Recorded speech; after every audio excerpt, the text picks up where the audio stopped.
1, 2, 3, 4, 5, 6, 7, 8, 9. 1, 2, 2, 3, 4, 5. 1, 2, 2, 3, 4, 5. 1, 2, 2, 2, 3, 4, 5. 1, 2, 3, 4, 5, 6, 7, 8, 9.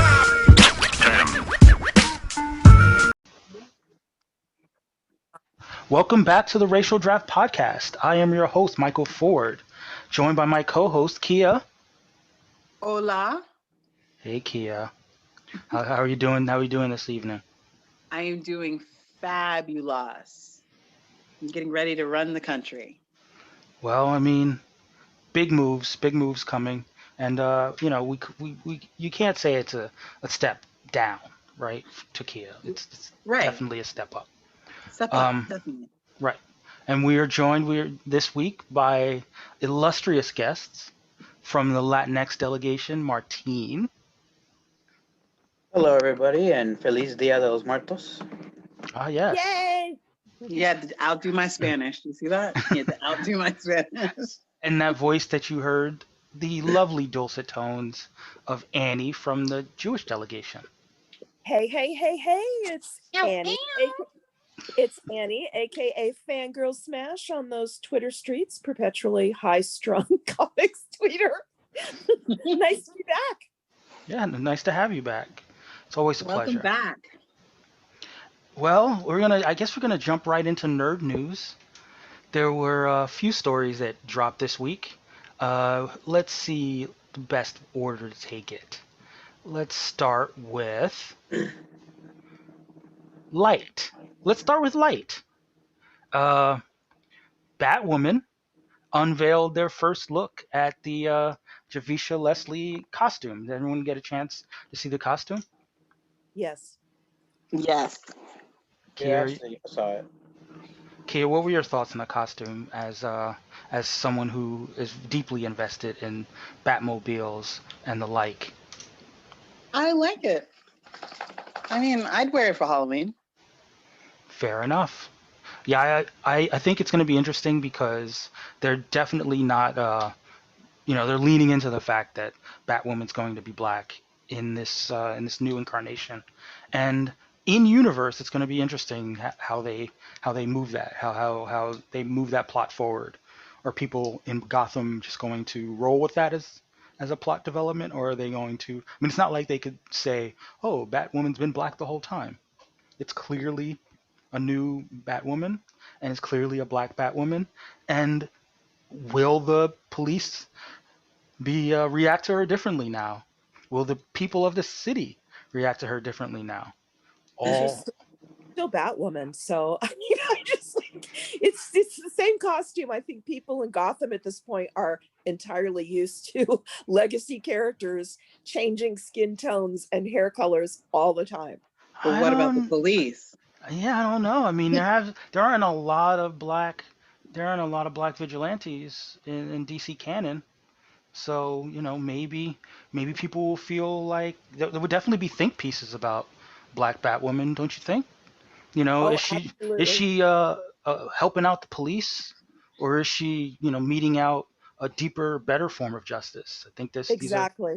Exactly. I'm so sorry to cut you off, but I was going to say that I heartily agree with what was referenced earlier about a black Batwoman encountering all kinds of suspicion and problems, probably from law enforcement, and all kinds of subtle and explicit bias. So that's going to be interesting to see. But I'm also sad that Batwoman is no longer Jewish in the TV series. She was barely Jewish when Ruby Rose was playing her, and she was very much created as a Jewish character by Greg Rucka. That is Very another much.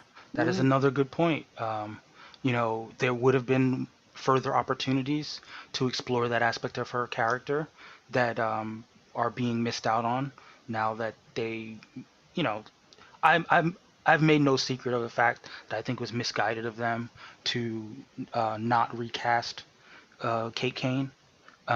So this is just another example of why that was a misguided choice. The fact that she's There was so much more of a character to show, and we're not getting any of it. And her Jewish identity is a part of it. Like you said, Yeah. I And don't believe. Sorry to cut you also, off. Go ahead. Go ahead. I was just going to say that also, I mean, obviously, a black Batwoman can obviously be a black Jew, but it just, I haven't seen anything written about that to indicate that that integral part of the character is going to be preserved in any way. So I'm mixed feelings, excited for a black Batwoman, but really sad, pending further for clarification. Where's Jewish Batwoman? Right. Hopefully she's a black Jew. I'm be so awesome. That That would would be. be awesome. Yeah, that would be awesome. I don't know. I mean, I know that they just recently introduced her in the Batgirl comic, um, and the character Ryan Leslie, and they haven't really gone that far at all in terms of talking about whether she has. Oh, sorry, Ryan Wilder, not Ryan Leslie. Ryan Wilder. I think Ryan Leslie is an R&B singer, but Ryan Wilder. So who knows if that's going to be presented as an aspect of her character or not. But like you said, it would be disappointing if we had an actual, we had one season of Kate Kane and they missed out on that opportunity. I guess that's as good enough of a transition if we're going to talk about vigilantes who have a Jewish identity that may or may not be reflected in their live action incarnation, because one of the other big stories was the casting of Oscar Isaac, or at this point he's in talks for the casting to play Mark Spector, aka Moon Knight, in on Disney Plus. Yeah. Kia, are you aware of the Moon Knight character? Uh, no, I am not. I am aware of Isaac via Google. And yeah, I've seen, I guess he's been in a couple movies in which I didn't really notice him all that much, but whatever. He's great. He's good to look at now that I've Googled him. And yeah. Well, we haven't Yeah. even gotten to the casting news yet. Oh wait, I'm sorry, Michael referenced it. I'm not that happy. Then I am with Annie. I'm not happy either. And I know that some of you most likely saw on Twitter why I adore Oscar Isaac. He's a phenomenal actor. And I had a feeling that Marvel was going to do this, that they would not respect Jewish comics Twitter's observations and pleas like over the last 7 or 8 years, that if a Moon Knight show ever comes to fruition, please cast a Jewish actor. We get no representation at all. You wouldn't even have Moon Knight if it weren't for Jewish people. You would have none of this. There would be no racial draft podcast. There wouldn't be comics as you know it. Just once again, a reminder that Jews did all of this for you. So Oscar Isaac, I adore him. I'm aware that he said that he has some Sephardic Jewish ancestry, which is wonderful, but that is not, and I am not someone who's going to police someone's Jewishness, but he doesn't identify as Jewish. And that's the thing. He's not accountable to Jewish communities. He didn't grow up Jewish.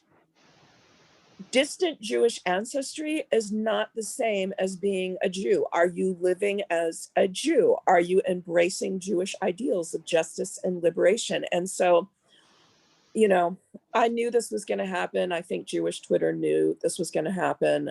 We knew we were going to get burned in this. And it is what it is. But it really should have been a Jewish actor. This should have been the one time that Mark's actor should have matched up to the character. Do you have any suggestions, Annie?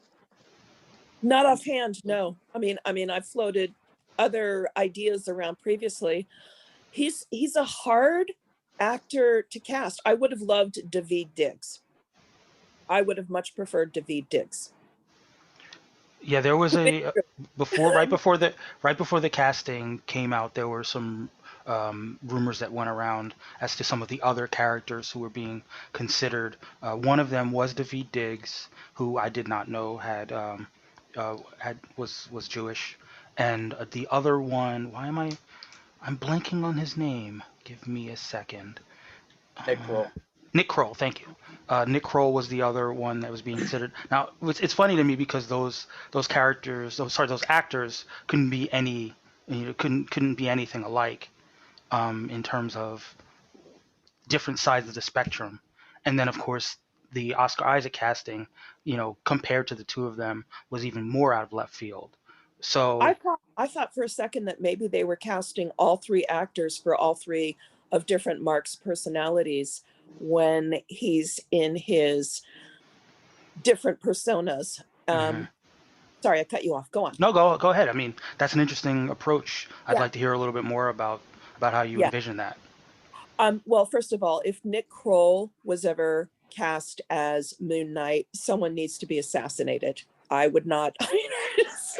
I take it you're not a fan of Nick Kroll's work. I think he's a fairly talented actor. He is, but not as Moon Knight. He is not Mark Spector in any way, shape, or form in terms of just his persona, his physicality, and of course he's a brilliant actor and he can I'm sure put on a good performance, but he's just an ill fit. I think his voice, his carriage. David Diggs, on the other hand, perfect. Make him a Black Jew, awesome. Mark's family originally are Czech Jews. His father was a rabbi who was a noted scholar of the Kabbalah and Jewish mysticism, as well as being an extremely learned rabbi. Well, all rabbis are learned, but I just don't see Nick Kroll. David Diggs, yes. Okay. I guess it's probably would have made sense for those of the people listening to the show that don't know a lot about Moon Knight. If you could you give a sort of quick explainer for the newbies among us? Oh, of course. Sure. All right. So Moon Knight was created by, I believe, Doug Munch, if memory serves correctly. He started out as, he's the son of a rabbi who rebelled against his father's rabbinical ways. He did not want to be a religious Jew, or he did not feel strongly that aspect of his Jewish identity. He became a mercenary, quite a tough, badass mercenary and he was sent on a mission to Egypt, which is a long and convoluted story. And the upshot is that the mission went terribly wrong. And he was almost near death. He was attacked, almost near death, and left outside the temple of Khonshu. Now, I know a lot of writers have fidged with slight retcons of this, but he becomes the avatar, the god Khonshu, who's like this chthonic Egyptian ancient deity, who's a lunar deity, resurrects Mark, heals him, and he becomes the avatar of this Egyptian god. Or he has three different personalities and he's crazy and he's imagining it all. Depending on the writer, it goes back and forth over the years. He then returns to New York. He has a lot of money and he buys himself a white moon-shaped ship and hires his sidekick Frenchie and starts to kick ass as Moon Knight. And when he's in New York City, he decides that in order to kind of enhance his crime fighting abilities to the best of his degree, he adopts three different personas. One's kind of a wealthy guy, sort of a pseudo playboy. The other's a cabbie, and I am suddenly blanking on the third personality. Yeah, I can look that up very quickly. Yeah. I think there was one that was, I can't remember if that was one of his superhero personalities, so No. Let's see. Well, there's Mark Spector, there's Jake, and then there's the rich playboy type who. Right. His name was Stephen Grant. Stephen Grant, right. Right. And were those the three personalities, or was there one more? As far as I recall, yeah. Okay. There might be one more. And he's been handled differently by different writers. And I think in the last 15 years, Marvel seems to retcon him with every new writer that gets assigned. A woman has never written Moon Knight to my knowledge, and I think a woman should write him. Any particular reason why, or is it just because women deserve every Because opportunity? women deserve every opportunity. A woman's never had a chance at the character. And also because male writers at Marvel who get hired by Marvel to write him can't seem to figure out a consistency in his story. Is he crazy, or is he really the avatar of this Egyptian god, this primal Egyptian god? They retcon his costume, his attitudes, his relationships, it seems, every few years. So every Marvel new gun over the last 15 years has been given a crack at Moon Knight, and I'm done with all of them. None of them have really done a good job, not even Warren Ellis. Hmm. So if it were up to you, would you prefer one or the other? That he is the avatar of the moon god, or that he is crazy? He could be a little bit of both. I think that I prefer the Avatar story because it has such a bitter irony to it that a Jew has been chosen by this Egyptian deity to be their avatar. And it also ups his power set a little if that is absolutely unquestionably confirmed. Right. This isn't to say that, there's not mental illness. I mean, he's been through incredible trauma in his life. Hmm.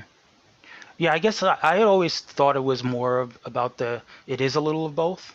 Now, granted, Moon Knight is not a character that has kept my interest for long. I read a few issues of the Jeff Lemire run, and kind of thought that I revisit it at some point and never did. But I'm interested when I have a little time to kind of dig into that run and probably some earlier of the runs. But Go back to Doug's run with Bill Sinkwitz. Okay, Doug Mensch. That issue number 27 is one of the most singular masterpieces that Marvel has ever put out, ever. So we do know a little bit more about the behind the camera aspect of Moon Knight. We know that the head writer, who was tapped a little while back, is a man by the name of Jeremy Slater, who's worked on things like the Fantastic Four movie, Umbrella Academy, the Netflix show, and also television show The Exorcist. So I don't know anything about his background. I don't know if he might be Jewish or not. But we also know that they tapped a director this week, and a man by the name of Mohammed Diab. He's done a movie, I believe, called Clash. He is of Egyptian background, so I don't know if that means that they're going to lean more heavily on the Egyptian aspects of the character. So that happened, I think, a day or two after the Oscar Isaac casting. So it was a big week for Moon Knight in terms of. I didn't even see this news about the producer. I'm sorry, writer and producer. Yeah, the writer was already attached from before. This is the director. I guess he's going to be directing most of the episodes, if not all of them. And he doesn't have a lot of credits. He did, let's see, a movie called Cairo 678. Also. This movie called El Gizziera, which was, I guess, a blockbuster, the highest grossing Egyptian film one of the highest grossing Egyptian films of all time. Wonderful. So we're going to get a super commercialized vision. And you know what? I bet that they're just going to take away all of Moon Knight's Jewishness completely in the show.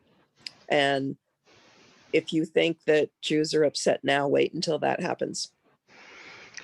Well, I mean, I guess we have to keep our fingers crossed that the writer, often on television projects, it's a little different for streaming shows, but often on television projects, the writer's vision is the one that controls. And like I said, I don't know anything about Jeremy Slater. Fingers crossed that he's Jewish and he can bring that aspect to the stories.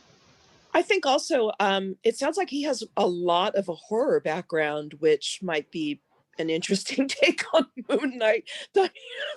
Fair point, yeah. Wow, okay. Yeah, he also worked on Death Note, which I did not see, the movie, but I didn't. Live action version? I imagine so, yes. Oh, the American version that was basically one of the worst things ever put out by Netflix ever. Oh, well, So that's I not good. I guess we'll take that out of his CV.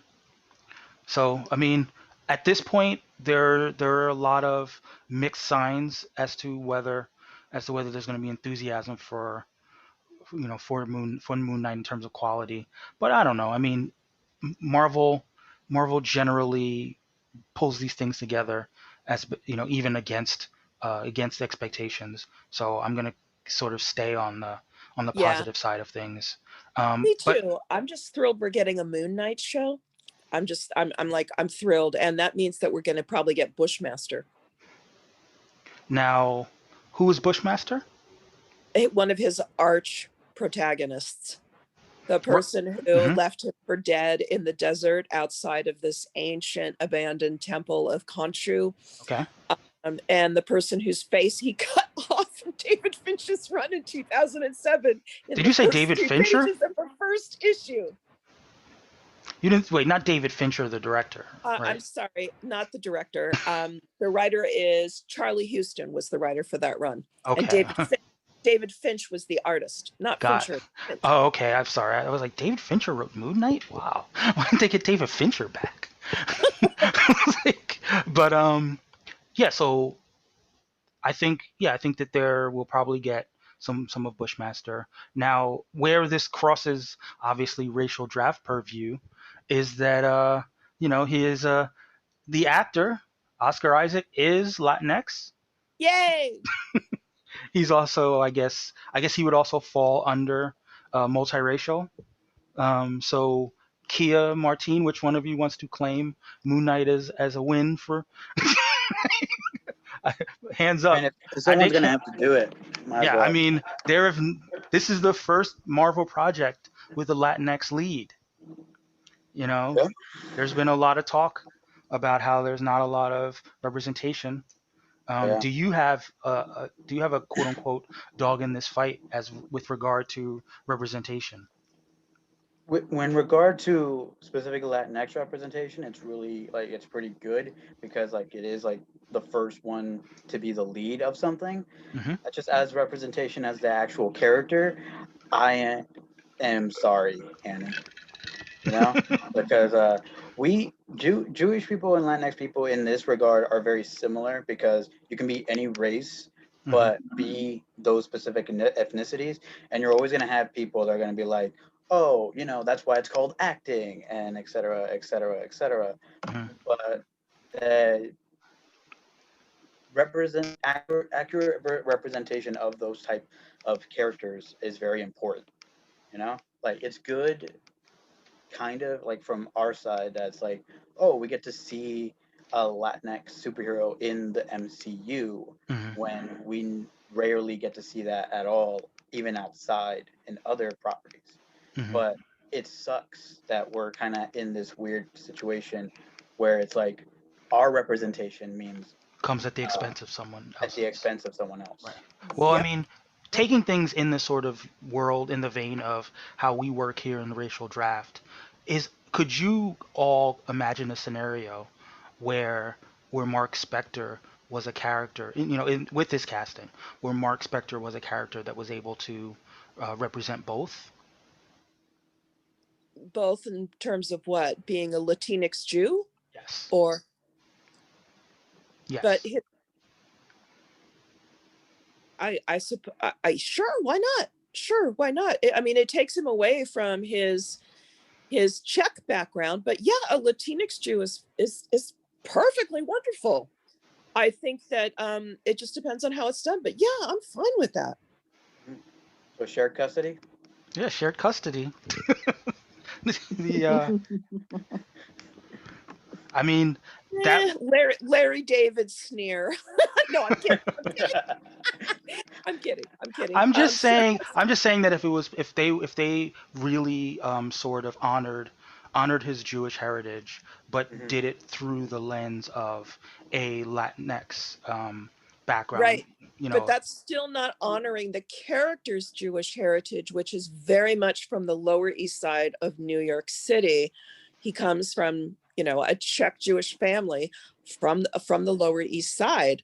And we barely get that with Ben Grimm as it is. So, but yeah, but on I the mean, other the hand, modern Lower East Side has a lot of people of different backgrounds. I don't think it would be that hard to imagine someone who grew up on the Lower East Side who has, I mean, at least we're talking about mixed heritage, particularly yeah, someone who has, both Jewish heritage and, you know, he's from Guatemala, right? Oscar Isaac? He's yeah, like from Guatemala, and he's also like Cuban as well. So a Cuban, a mixed Cuban Jewish New York family isn't that far. I mean, Lower East Side specifically isn't that far out of the realm of sure. possibility in the 1970s. Right. But I'm talking specifically about the community of Jews on the Lower East Side that have only been there by the time Moon Knight was created. It's more of a nod to the people that created Moon Knight and to the legacy of Lower East Side New York City Jews. But as you point out quite validly, you live in New York City, so Latinx Jew it is if they decide to go that way. We don't have a choice. It'll be awesome. I mean, I'm just saying that the time frame, you know, given his age, we're talking about late 70s, early 80s, and those communities would have potentially shared that real estate. Oh yeah. So I mean, I think in a way it wouldn't, again, I'm not as deeply invested in this as as not neither a Moon Knight fan nor a Jewish person. But in terms of trying to solve this problem or square this knot, the idea of honoring this new demographic, if you will, from the time frame, more in light or in line with the modern time frame, and giving opportunity for representation of that group while also still representing the Jewish community could be a way that could be a direction they choose to go, which would be the closest thing to a win-win scenario, I would imagine. And since 99.999% of the Jews that Americans see on TV are white Ashkenazim Jews, you've convinced me. I'm fine. We can share them, Martin. All right, a win. Yay, let's share them. I agree. And Kia, as a member of the multiracial delegation who is also Jewish, that's a win for you too. Yes, it is. Very much so. Yeah. So yet again, Kia wins. Yeah, always. Kia always wins. Speaking of Kia always wins, this is a little bit of a surprise, but I'll go ahead and do it. We'll call it again. Those of you who are not following us on Patreon are missing out on the Patreon exclusives, and this would be one of the Patreon exclusives. You would get your first glimpse at the world champion photo shoot for the first season winner of our Fantasy Comics League racial draft division standings. That would be Kia herself. Wow. Who did the photo shoot? Was it Annie Leibovitz? It was a sort of a comic book photo shoot. So our friend Eli drew up. Did Eli put the most important aspect of that picture in there? That is going to be special for you. However, but should be shared with all. Well, I will leave that to you for that, but I just need to figure out how to share my screen. There's a button below that says share. Yeah, I'm doing that. And you guys will hopefully let me know if you're able to see it.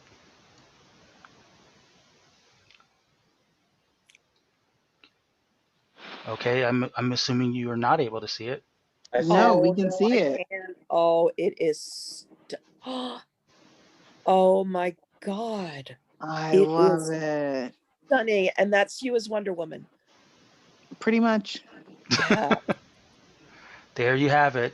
So it we'll make sure to have it make the rounds in a little bit. But like I said, for the Patreon exclusive people, they'll be able to have access to this image. This is the winning delegation for the first season. That was Captain America, Hal Jordan, Black Widow, Deadpool, Harley Quinn, Wonder Woman, Mystique, Cyclops, Cable, Catwoman, Mr. Sinister, Magneto, and Captain Marvel, all rendered in their multiracial incarnations. It's stunning. It's stunning. This really needs to be a print. Can Eli make this a print? Because this is stunning. We Again, should. that will be a Patreon exclusive, these Mhm. prints. So Can we if you, can what's up? we just for a moment? I know that the listeners can't see this, but Mystique's lips are on point. Ooh, get it? Oh, the whole thing is just luscious. It really is. It's so cool. So follow us on Instagram, Facebook, and Twitter, and stay tuned later this week, and you'll see a version of this go out. But in order to get the high quality version, you have to follow us on Patreon. But Kia, as the first season champion, this is your moment. I mean, I'm gonna have to take all the credit. No, I'm just kidding. No, this is a really good depiction of the team. Like, it's beautiful. Good job to the artist. I want to say what's his Art of Instagram? Atlas. Art of Atlas. There Wait, you go. is it Art of Atlas or Art by Atlas? I always forget. That's what I was asking. Yep. I believe it's Art by Art Atlas. by Atlas. Art by Yeah. Atlas. Yes. Art by Atlas. Yeah, he did a fantastic job. I mean, this is spectacular. I'll definitely make this into a t-shirt and go from there. You need to Nice. frame it too. I mean, I am like so excited for you, Kia. This is so freaking cool. Yeah, like I need like a poster. Well, Like a you- print, yes. yeah, And maybe a card decal. Yes.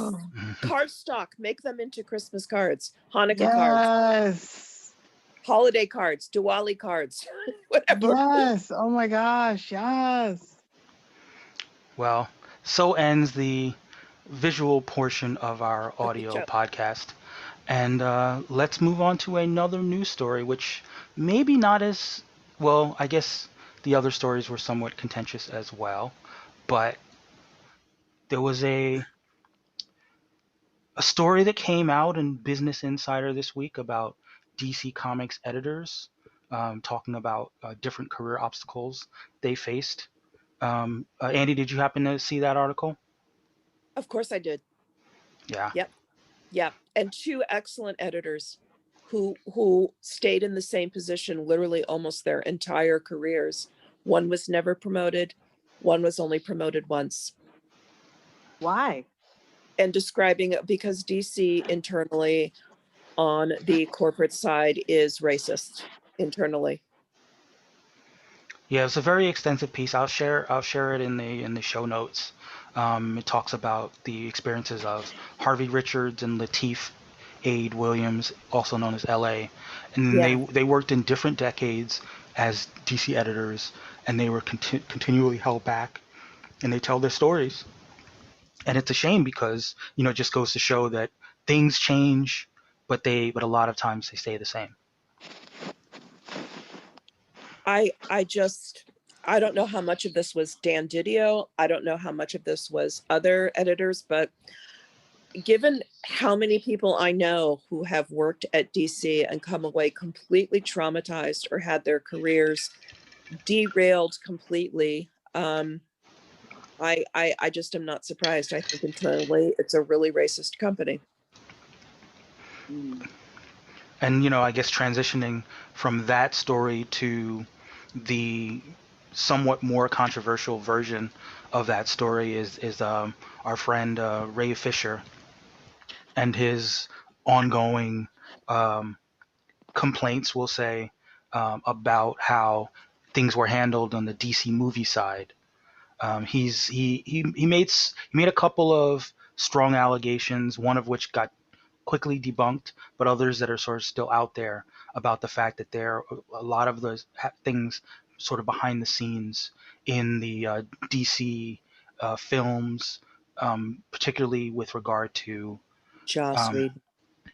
well, I mean, it was Joss. It was even before. Let's see some of the allegations. I mean, I know that. Well, while you look them up Sure. before I just the last thing I wanted to Hmm? say about those two awesome DC editors is that creators, when that story came out, comics Twitter kind of exploded, and creators who had worked with those two editors backed them up. Every person I saw who'd worked with those editors, who has a Twitter account and tweeted about it, was saying that they're the both excellent editors, best editors that they ever worked with, and that yes, they never got promoted. So anyway, jumping ahead. Right. And again, the Ray Fisher issue is a little bit more controversial because it's tied into Hollywood and how things happen in terms of like star status and who gets to say what about whether their roles get scaled back or not.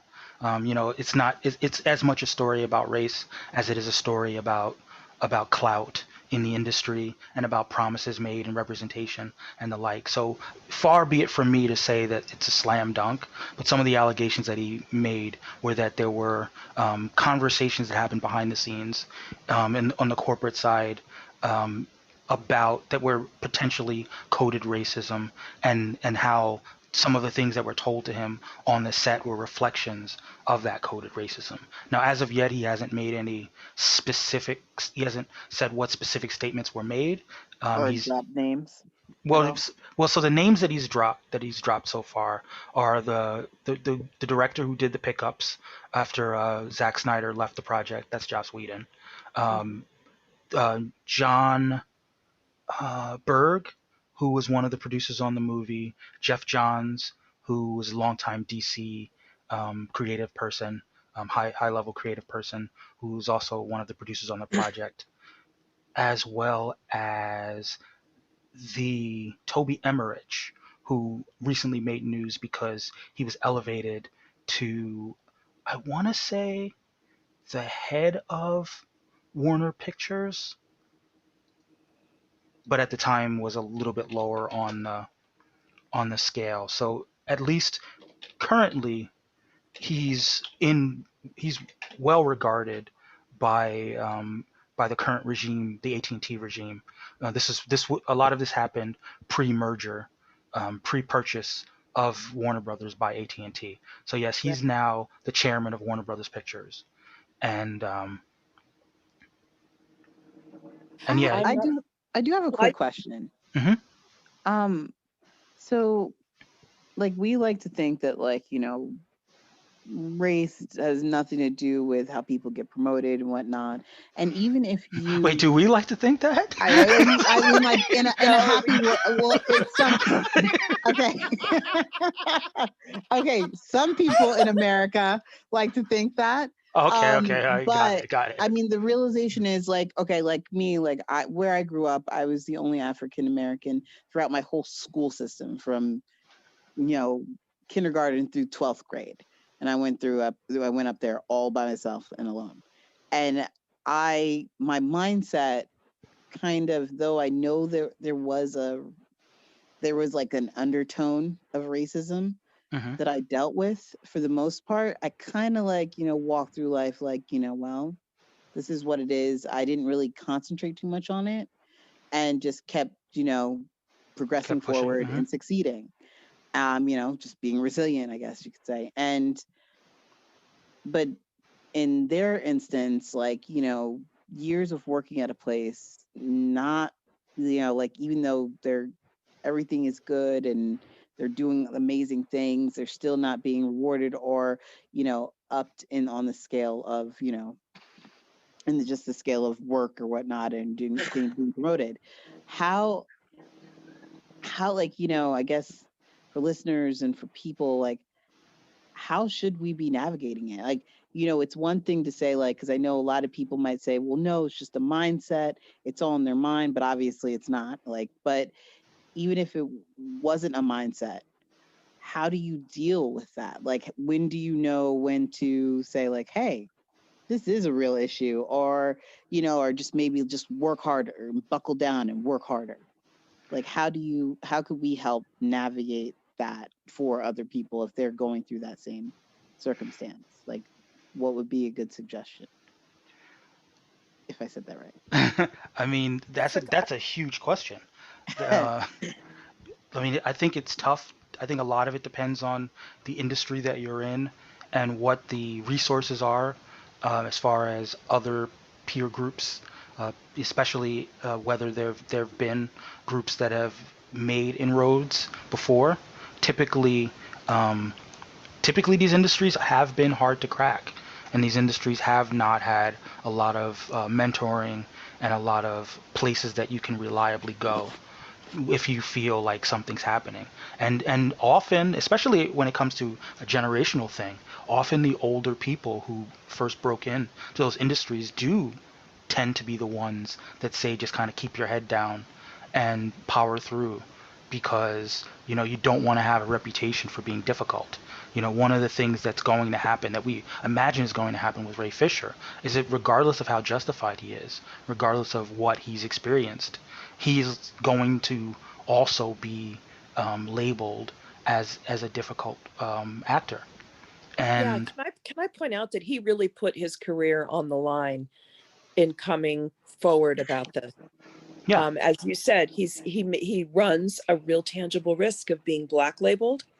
And I also want to point out that Sorry. DC does Black have a label. history of harassing women literally out of its employment. Look what happened to Val Durazio and Mike Carlin, who harassed her. And Jeff Johns, internally, by numerous accounts, is a nightmare to work for, a really unpleasant person. So anyway, Well, continue. well, no, I hear exactly what you're saying, Annie, and I think the biggest thing is, I guess this is a suggestion for people out there, when he does get black labeled, or when he is labeled difficult, we should be going after the people that are labeling him that. Because if we change that narrative hmm and change it to where he's not being difficult, he's being brave, he's being courageous, he's showing his integrity, he's like that. Those are the labels that that should be labeling him, I guess you could say. hmm And if we go after maybe those people that are trying to list him as anything other than those things, maybe then something will change. right. But that's all of Twitter. That's all of Hollywood. I completely agree that start a robust counter narrative. Yeah. Definitely. I He's mean, already being labeled as difficult and not being believed. right. And the tough thing about Hollywood particularly is that Accountability. is that with regard to Hollywood, people, regular people will say, non-Hollywood people often perceive Hollywood jobs as different from our jobs, different from what we have to experience. So while if he was in a different industry and being a whistleblower, there would be a lot of people who would be, somewhat, even if he were in like an industry like the law or stockbroker or something where he would make good money. The fact that we're aware of the hurdles that people have to clear, and have had to clear when they were not white in those industries. I think that in entertainment, also sports, I think in those in fields where there are a lot of high profile people of color, I think there's sometimes a sense that things aren't as bad in those industries. And I think that often kind of creates this opportunity for people to believe the narrative that, despite the fact that we know that there are a number of white creative people and white actors who play by a different set of rules than the people of color, despite the fact that there are many documented instances of that happening, we still have that idea that when that when a black person or a person of color um, does something similar, that it's so much worse, that they're so much more difficult, that it's so much more upsetting. That I had a number of discussions over the week, which is it's so interesting the way that they mirrors discussions that happen in other contexts where, well, it's clearly not 100% race based. There, and the idea that it's not 100% race based means that um, it's not important. It's not substantive. When This in is re- what has been really irked me about all the conversations about Ray Fisher and, people taunting him, saying either, say specifics or not. Uh, Michael, you're an attorney. I'm sure you can back me up on this. When you're talking about specific allegations and you've already retained legal counsel, it's or you have to be careful in what you say and how you say it. So I'm wondering if his long protracted process in getting to actual or drilling down to such details as to what actually happened to him in his experience, I wonder if that was because the whole time he was trying to cement protections for himself. Well, yeah, I Uh, mean, it's a tricky. There are a number of tricky pitfalls in what he's doing right now. One of them is that he's still under contract, and there are a lot of things that he can't say in terms of disparagement while he's under contract. Obviously, I haven't seen the contract, so I don't know exactly what his limitations are. And additionally, there was the whole matter of there is an internal investigation that's happening. So typically, when there's an internal investigation, you're not allowed to talk about specifics of that internal investigation until the investigation is closed. So it's so that that so a lot explains of why no well, specifics ever came forward.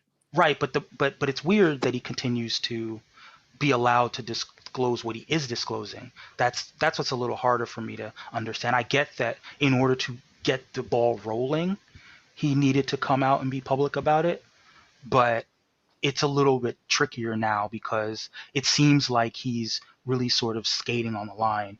Like, I can say this much, but I can't say this much. And I think that for a lot of people who are not savvy about how the legalities of it work, they're looking at it as, either you're in it and you're going, all the way and you're putting your career, like you're committing career suicide because you think that this is right, or just let the process play out in private. But unfortunately for him, or unfortunately for a lot of people, when the process plays out in private, it usually ends with some kind of non-disclosure agreement where nothing comes out publicly. And if his issue was to make it public, was to apply pressure publicly, he can't do that when the investigation is closed. Because when the investigation is closed, he's going to sign something. He's probably going to settle. They'll probably work out some kind of settlement for him, and maybe he'll be allowed to have a career. And that's the tricky thing. If it's easy, it's a lot easier to take on the machine when you have committed the idea that you're out of it, that you're not going to Yeah. be part of the industry. But if he does want to maintain a career, I, he's being pulled in multiple directions because he's out there as the face of this injustice in his eyes. But a lot of it is tied to feeling like he wasn't treated professionally in his career, and if he ends up sacrificing his career to get the justice that he wants, then it's kind of a Pyrrhic victory, isn't it? Pyrrhic victory, but maybe that's what he needs. Maybe that's what he wants. Yeah, and that's the Some part that I'm people, not sure about. some people have the kind of will and fortitude that's the only thing that they'll settle for. But I really hope it works out well from him. I just want to say we also have some Nubia news, Yes, which we didn't get to. I had it in my docket, but I thought that there was more, I guess, more of a natural transition to those two stories. I actually have a couple more stories on the docket. We can The Nubia news is that there's a I guess I'll also share my screen for this so that someone could see the stunning artwork on the Yeah. cover of this Remember, the button is down below. I, you know, I'll you would think that I would know that. in the But meantime there's a new Nubia book coming out, mhm. and it's being written for the first time by a Black woman, Elle McKinney. And I am so freaking excited. And the artist is stunning. Yes, Aletha Martinez is the Aletha artist. Martinez, that's right. Yes. That's my cousin. I'm just kidding. Why can't I find the art? I mean, well, I I'll just just. want to say that while you're looking for it, Oh, while here you're we go. looking. Here's the art. Green, the button. No, I had to pull up the art first. Oh, okay. Yeah, I know where the button is, Kia. I'm just being a proper co-host and helping you out. Teamwork. Thank you. All right. Let me know if you can see it. And the team is waiting. Oh my God. Yes, that Wow. art is so stunning. I cannot believe how stunning that piece is. That is what I'm going to be for Halloween next year. Yep. So I mean, I think that's going to be the show art for this week. So if you're listening to the podcast, zoom in, do a little pinch, and zoom in on the show art, and you'll see this stunning cover for the Immortal. It's one of the stories in the Immortal Wonder Woman art. Book that's going to come out in January. I also want to say that this is another instance in which Twitter has gotten a major publisher to do something. People for the last 3 years on here have been clamoring for a new Nubia book and yelling about how she is deeply underused, particularly from Black women in comics Twitter. And look what we have. Well, I'll be honest about the fact that I've been very vocal about the fact that Nubia doesn't have a lot of characterization in these stories. So I'm hoping that, I mean, I know that there have been some additions in the last couple years as far as her actually being reintroduced in the modern Wonder Woman run. So the fact that they're giving her some solo adventures in this future state can only bode well, for Nubia kind of carving out an identity of her own. We also have a new Nubia young adult book coming out. Yes, but I'm not sure. I think that's coming out in February, if I recall correctly. Yeah. So that was the other big art story. In other Black women DC news, there is a rumor. It's only a rumor at this point, and it's also connected to Green Lantern. So there is a rumor that there will be a Black female Green Lantern in the Green Lantern series. And we know who that's going to be. I mentioned this. I mean, I mentioned this in order to say that according to the rumor, it's not going to be Sojourner Mullen from the Far Sector, and I would imagine part of that has to do with copyright. Given J.K. Jemison's specific role in the book, I would imagine that she has a different kind of contract than the average DC writer with regard to a character that she created. I disagree. I think that she would be thrilled to see a live action Sojourner. I can't imagine her being different than this, but sorry, go on. No, I mean, that wasn't the issue. The issue is whether she was created under the boilerplate work for hire agreement. Right. And whether that whether her agreement when she did Far Sector would have included live action adaptation rights, and whether she'd be entitled to different rights than the average DC character. And that could be a reason. Sojourner is the bomb. So I really hope we get a live action version. But now I'm trying to think of who else, what other Black women lanterns. I mean, I think it's going to be a brand new character. I think it's going to be a character created specifically for the show. And is it Martin? Yeah, from what I read, it is supposed to be an original character. Yeah. So in that situation, it could be a character that gets introduced on the show and then makes her way into the comics. Why can't it just be Jessica Cruz? Jessica Cruz is already expected to be there. Yeah. This character's supposed to be. Sorry, I should have gotten into the story. According to the rumor, this character's we don't know if this is a code name for the character in terms of production or whether it's the character's actual name. But Bree Jarda is a character, and she's going to be half human, half alien, with a human father and alien mother. And she would have grown up off of Earth, but she's, Interesting. phenotypically a black woman. Got Um, it.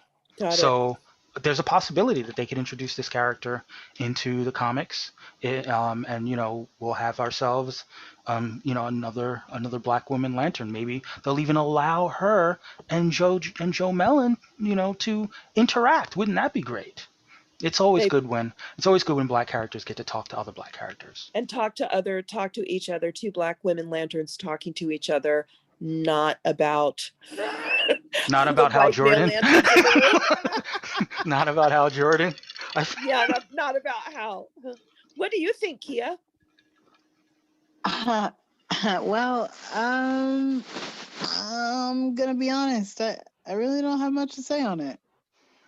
I Yep. mean, Got it. I know you're not a big Green Lantern fan, even though you I have a Green Lantern on your team. She I has Hal on her team. yeah, I but feel like I had him on here for points. Right, but by taking Hal away from the white delegation, it was kind of a victory. Yeah, Yes, it it really gave me was. joy. It did give me joy. I got Hal for all the wrong reasons, but right reasons. Wink, wink. So if we're talking about news items in the docket, I Sure. really hope you got the news docket item, Michael, in your queue about the character beginning with the letter V. No. What is this story? Share it with us. The Wait. story is that there's strong rumors there's going to be a live action Vixen film. Oh, right, that was a rumor Laurie from. McCabe. Yeah, but that was a rumor from weeks ago. I thought this was a new rumor. This surfaced this week again. Oh, That there didn't- was more that came out. I didn't hear more about this. I will look it up right now. Well, I'm excited. Anyway, go on. Martine, what do you think about it? About the rumor for the Green Lantern show thing? No, the Vixen Yep. rumors, I think. Oh, the Vixen. Oh. Oh, Yeah. no, or either or, Martin. Either or. The Green Lantern would be the first because I know that's his favorite subject.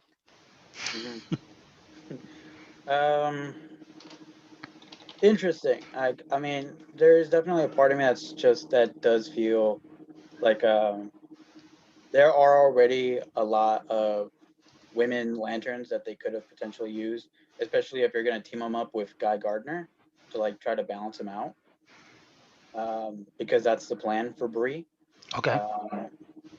But I mean, they do sometimes make some pretty good original characters for media. I mean, that sometimes eventually translate into the actual comics. I mean, that's what happened with Harley. That's what happened with Batgirl. Batwoman. And Batgirl. Oh yeah, and Batgirl, and then other characters that originate from other stuff don't have as much success. But we'll see how if she does end up showing up in the comics, how well they're going to treat her, Right. or if they're going to use her a lot at all.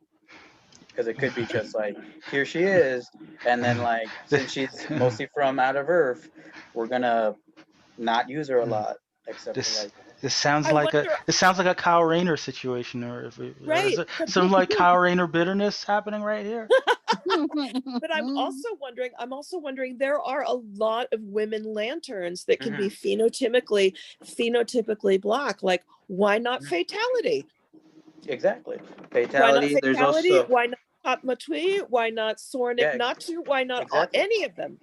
Ariza Rab. You could change it from I think I'm colorblind, but I see her kind of as a golden kind of but you could easily change her. She's like a beautiful deep gold orange, and you could change her. What any of them change them. Exactly. Jessica Cruz. Well, Jessica Cruz already using for and they're gonna since it takes place in different time periods, they're gonna have her be with Simon, so they're gonna use someone else for Guy. But yeah, definitely Catman. Oh, was that the plan? I'm sorry. Yeah, because it's supposed to take place in different stories among different time periods. Right. And so obviously if they're gonna have both Simon and Jess, who most notably have been Our partners, team yes. partners, Partners. they're gonna use those two together. So Right. obviously they're gonna put Guy with this other one to kind of have a similar maybe dynamic of partners. Oh, I guess I was thinking that they pair Guy with. Oh no, but John's not available, right? No, John. John. They're not gonna use John on the show. Yeah. That's too bad. That's a good point. So if John's not available, I definitely could see them pairing Guy with a black woman from that time frame. Yeah. Mm-hmm. Yeah. And you know what? There's definitely some narrative opportunities with that dynamic. Mm-hmm. So, yeah, I mean, do we remember when this show is supposed to debut? It's still in development, right? Yeah, it's still in think development, so who 2022? knows? Yeah. Exactly. Who knows? DC in development could be forever. It Decades? could be next year. It could be 10 years? it could be decades. The Flash movie's been in development. The Black Adam, as my shirt says, movie has been in development since Donald Trump. Since Barack Obama was president. So it's been a while. Yeah, really has been a while. But I guess now's as good a time as any to transition into some of our draft business. Yay! Season 2 will officially kick off in December 6th. December 6th will be our show. December 7th will be when we kick off first round Mhm. of the second season of the racial draft. And it's only time that we have our lottery. What we're going to do. Wait, right now? I didn't even get to pray on it or put anything into existence. No, I'm not ready. What we're going to do today. No. We're doing it a little differently than we did in season 1. We are not going to decide we are not going to decide the complete order all at once. Different weeks, we're gonna have different picks decided. This week, we're going to decide who drafts number 1. So, since you're all here at the camera, Mm-hmm. I'm going Let's to drop. do it. I'm going to drop a letter into the cup to indicate every team. Okay, let's see each letter. So What's first, that for? that is the N for the Native American delegation. Oh, I thought it was Got for it. the other team. It's not the N for the black delegation. That is the B for the black delegation. The M for the multiracial delegation. Hey, did you actually put it in the cup? We need to see you visually put it in the cup. I feel like you just took mine out. But Yeah. no, This you're is- not talking about it. That means nothing to me. I need to see 3 cubes in there. 3. I know him. I know him, guys. Right. Okay, I cool. saw it. There we go. All Okay. right. Who's up next? Next up is the A for the Asian delegation. Pink. Next up is the W for the white delegation. You should have put C for the caucus. The J for the Jewish delegation. Yeah. Yeah. L Woo-hoo. for the Latinx Losers. delegation. I mean, oh. And the P for the Polynesian delegation. Woo-hoo. Close You your have to eyes, see, Michael. keep it up. Keep it. Close your eyes. Put the thing up there so everybody can see you. Pull it out. Yeah, we want to see you pull it out. Hey, pause. I Wow. can't. It's the Asian. Wait, we didn't tell you to pull it out yet. Yeah, you really Redo. did. Redo.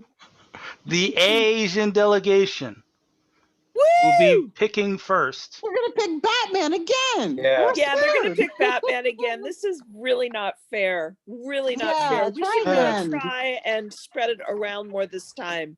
Yeah, I don't I think that counts. I think that was a practice to show you how it was going to be done. Yeah, But that was a practice shot. starting next week, we will show you how we will start with the first weeks. Yeah, huh? that was a great dry run. It looked great. We know exactly what to do now. So there it is. So Season there it is. 2. Next Great week dry we will run. do Season great things. That was a 2. great dry run. The number 1 pick, The Asian If it was delegation. real, would have been the Asian team. I'm so sorry, Asian team, but that's not happening. So It's not next week, happening. yeah, you can't. You didn't even tell me that as your co-host. You didn't even tell me we were doing that, so it doesn't count. I mean, And didn't the Asian team get to draft first last time? no, the Yeah. multiracial No, team multiracial. drafted first. Well, multiracial. Okay. That's right. Yeah, Fine. so the first you drafted first and you finished first. Oh, Obviously, well, if so, this pattern holds true, Ron's in for a great season. Or not. Maybe Ron won't even show up for it. I mean, hopefully, Hey, Ron, don't you have something else to do? Like, I'm just saying. we are. If you are a member of the Asian delegation, feel free to celebrate along with Ron from Nerds of Color, and make start speculating now.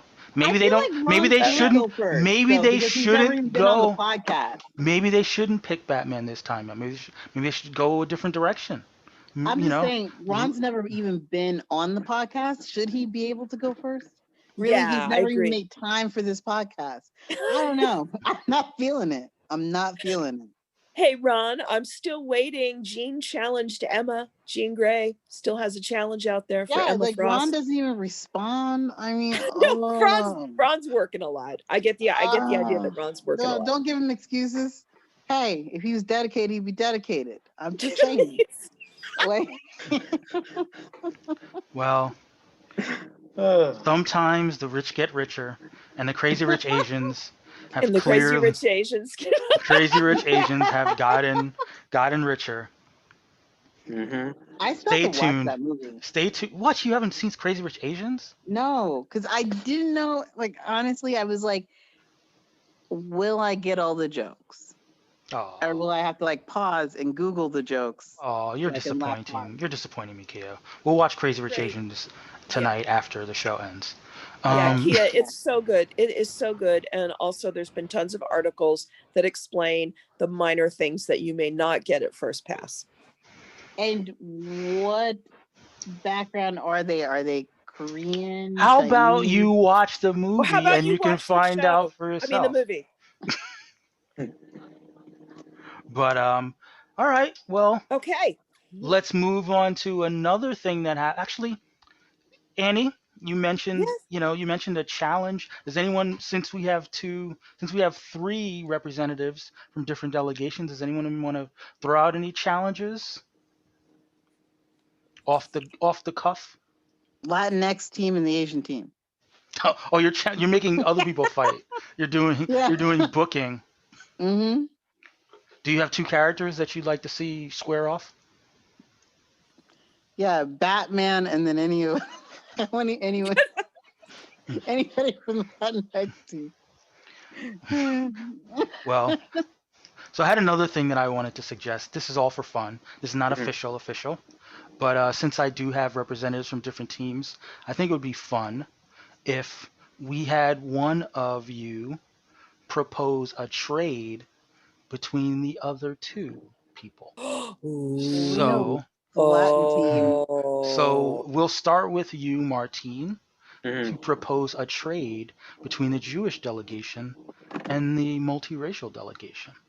Do you have the characters in front of you, or do you need a moment?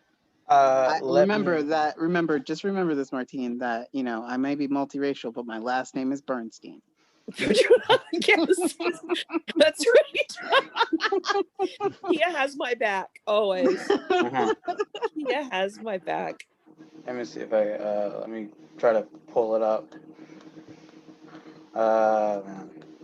Or do you have it on you?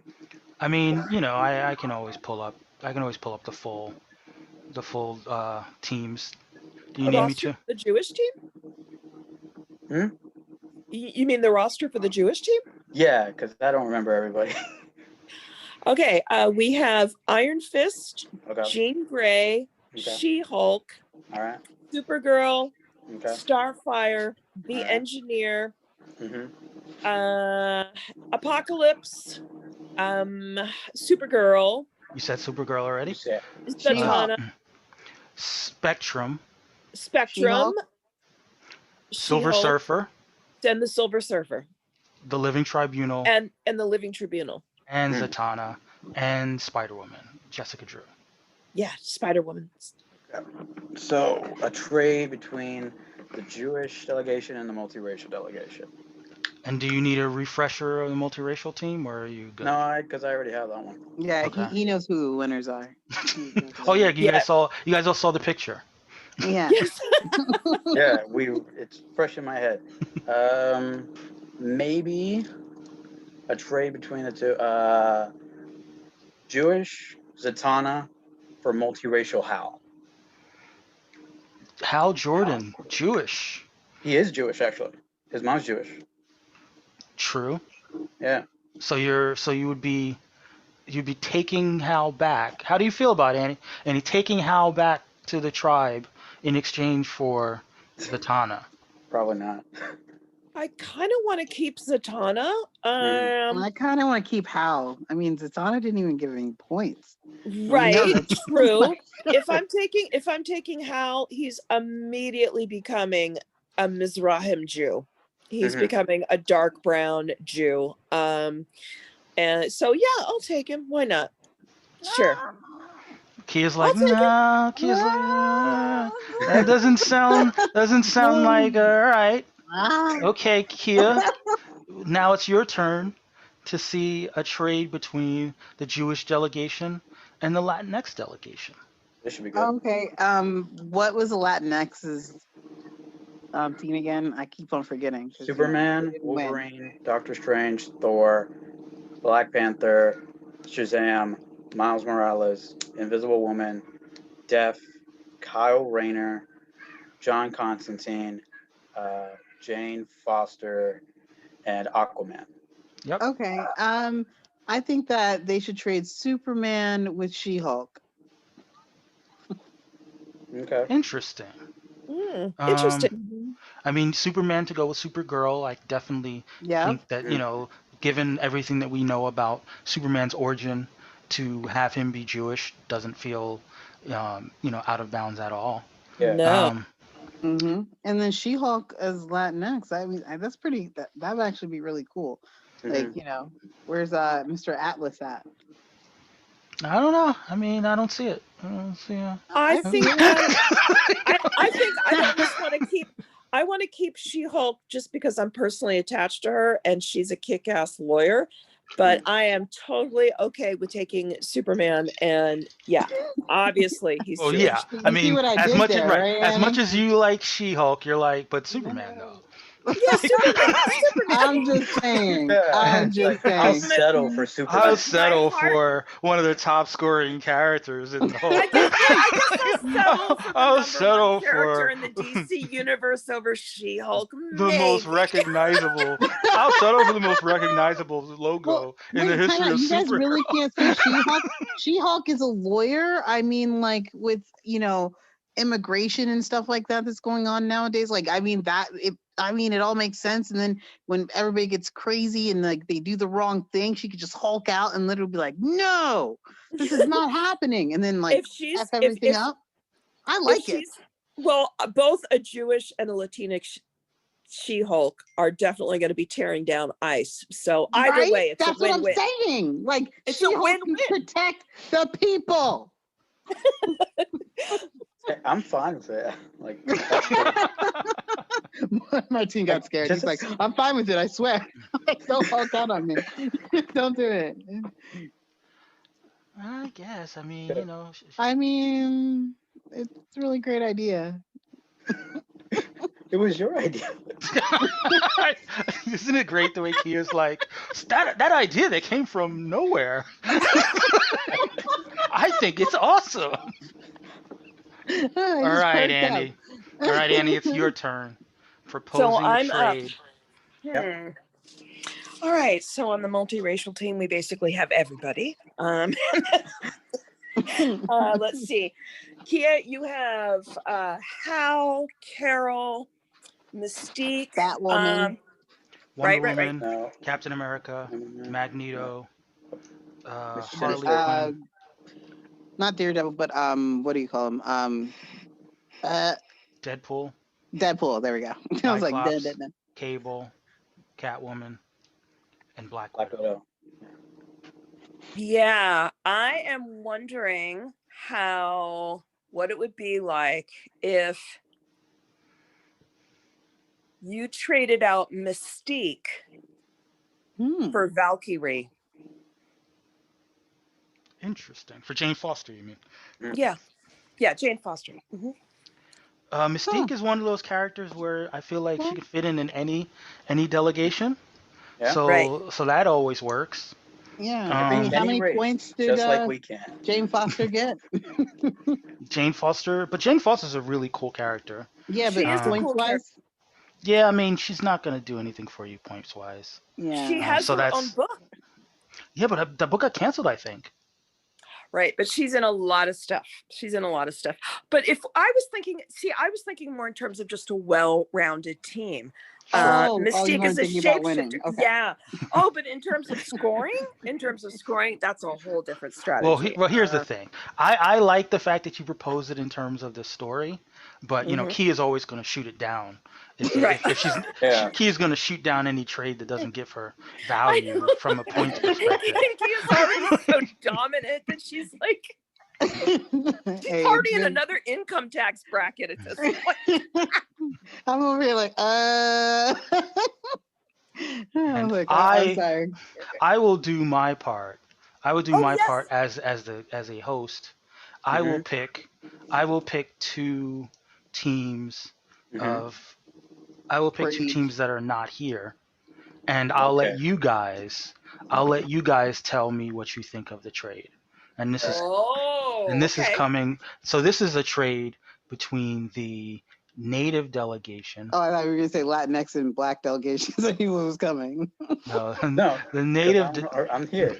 The Native American delegation and the Polynesian delegation. I am thinking. Sorry, I know what you do. I'm not doing it. You thought I was gonna do it, but I'm not gonna do it. Please do it. Fine, I'm gonna do it. I'm gonna trade the Crow to the Polynesian delegation for Scarlet Witch. Oh, that's amazing! That's amazing, and I am down. Wow! Oh my God, that's the best. This is the thing I've Say heard that all day. again, Michael. Say that again. The Crow from the Native delegation to the Polynesian delegation for Scarlet Witch. Oh. All right. Thomas T will be like, "It's sure as long as there's a good story." Right. He can. Thomas T will always have a right. He will turn the Crow into like your favorite character ever. he'll get into right. Favorite pointless character ever. And you know it will be definitely interesting to see what Joaquin would do. Well, Meg ruined her. No. I think May would have some cool ideas. It'd be more fun to figure out what Joaquin. Joaquin would be like, men ruined her. Man, she got mad. She altered reality. She altered reality because the reality she was in she couldn't handle, where men were superior. She couldn't handle it. She couldn't handle it. So she had to alter reality. All right. Now I'm going to propose a trade between the Black delegation and the Asian delegation. Whew. I mean, I know. Hmm. I There's only one thing that could help the black delegation. There's only one trade. all right. How about trading Dazzler?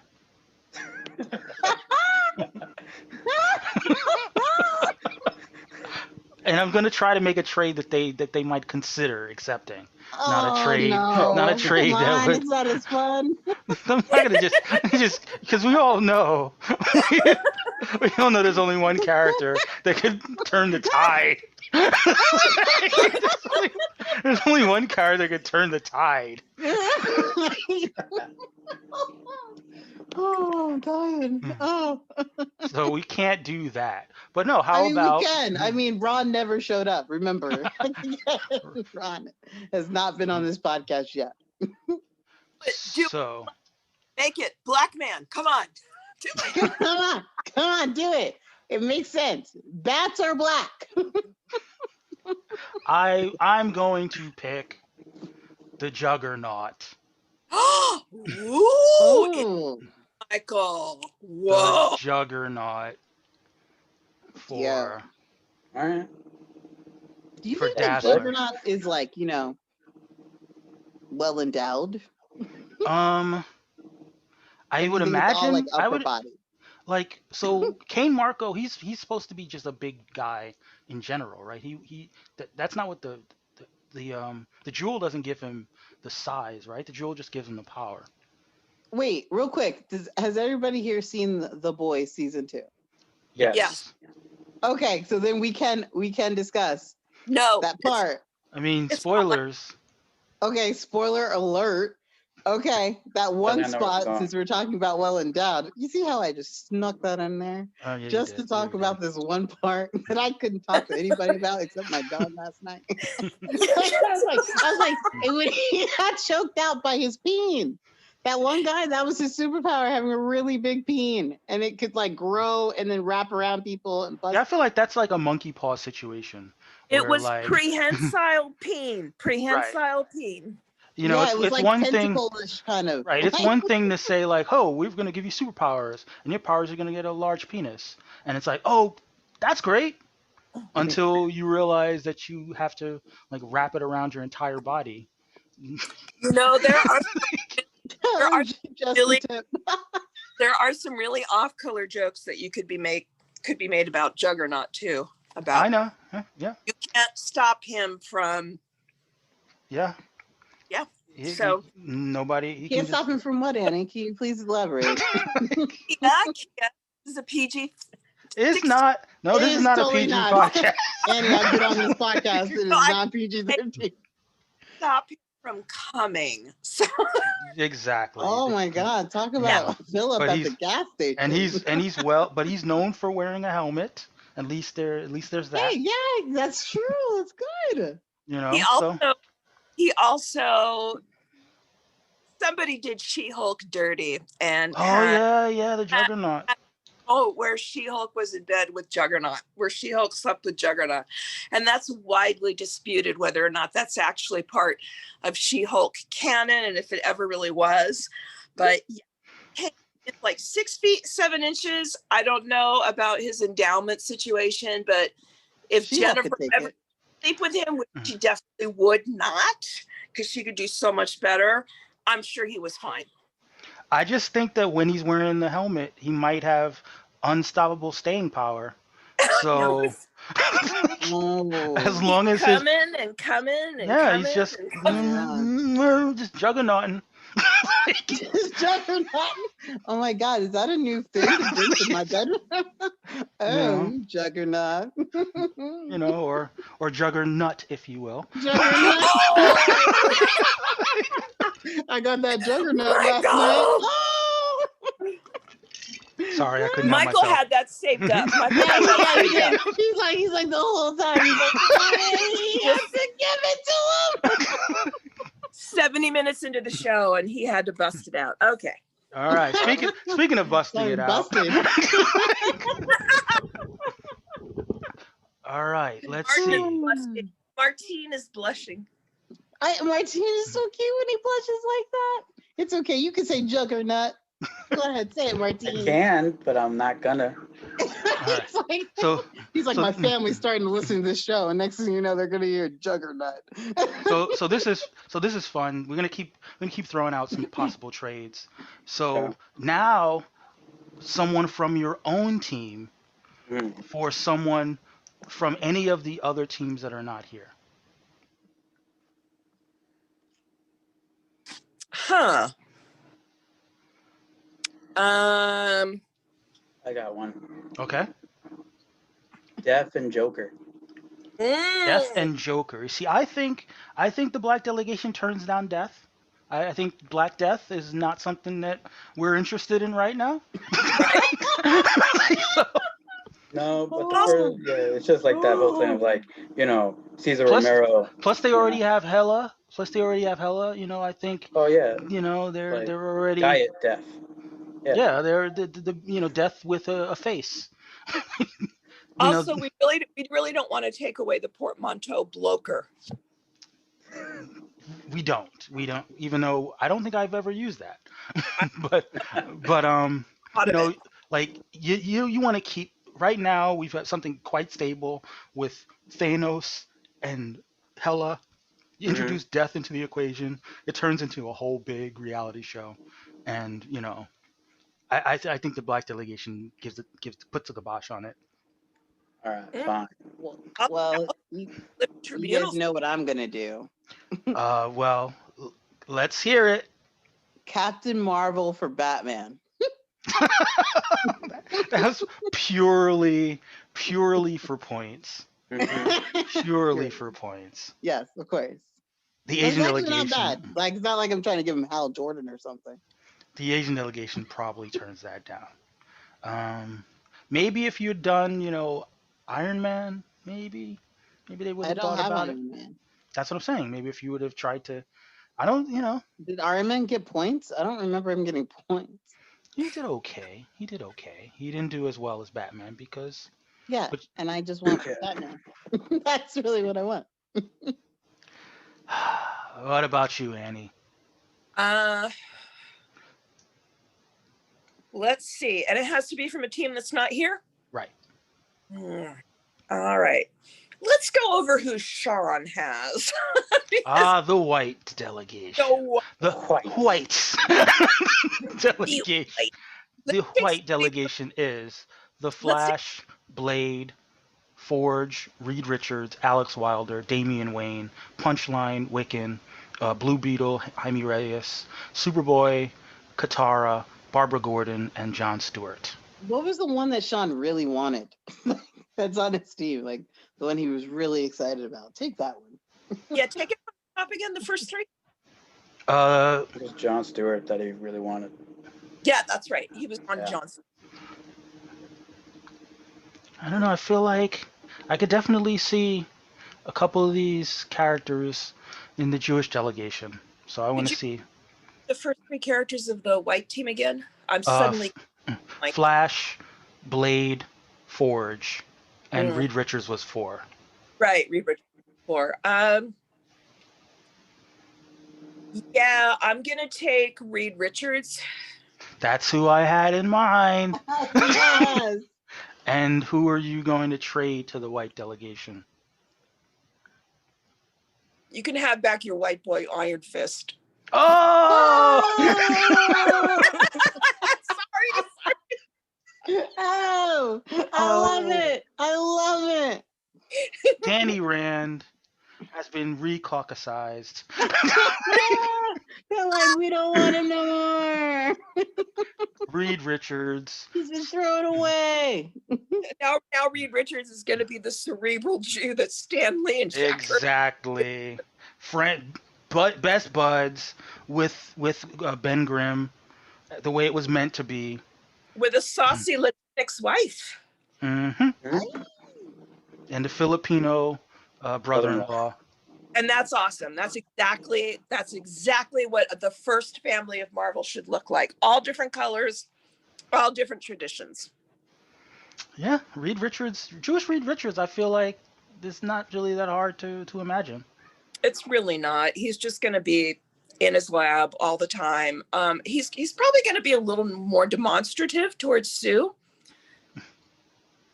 partly because I pretty much know that any Sue that Martin conjures up and that S conjures up is not going to be taking any crap from a Jewish Reed Richards. So, All right. I like it. Let's see. Do I have another one to propose? Let's also mess around with the white delegation. And let's put, I have to remember.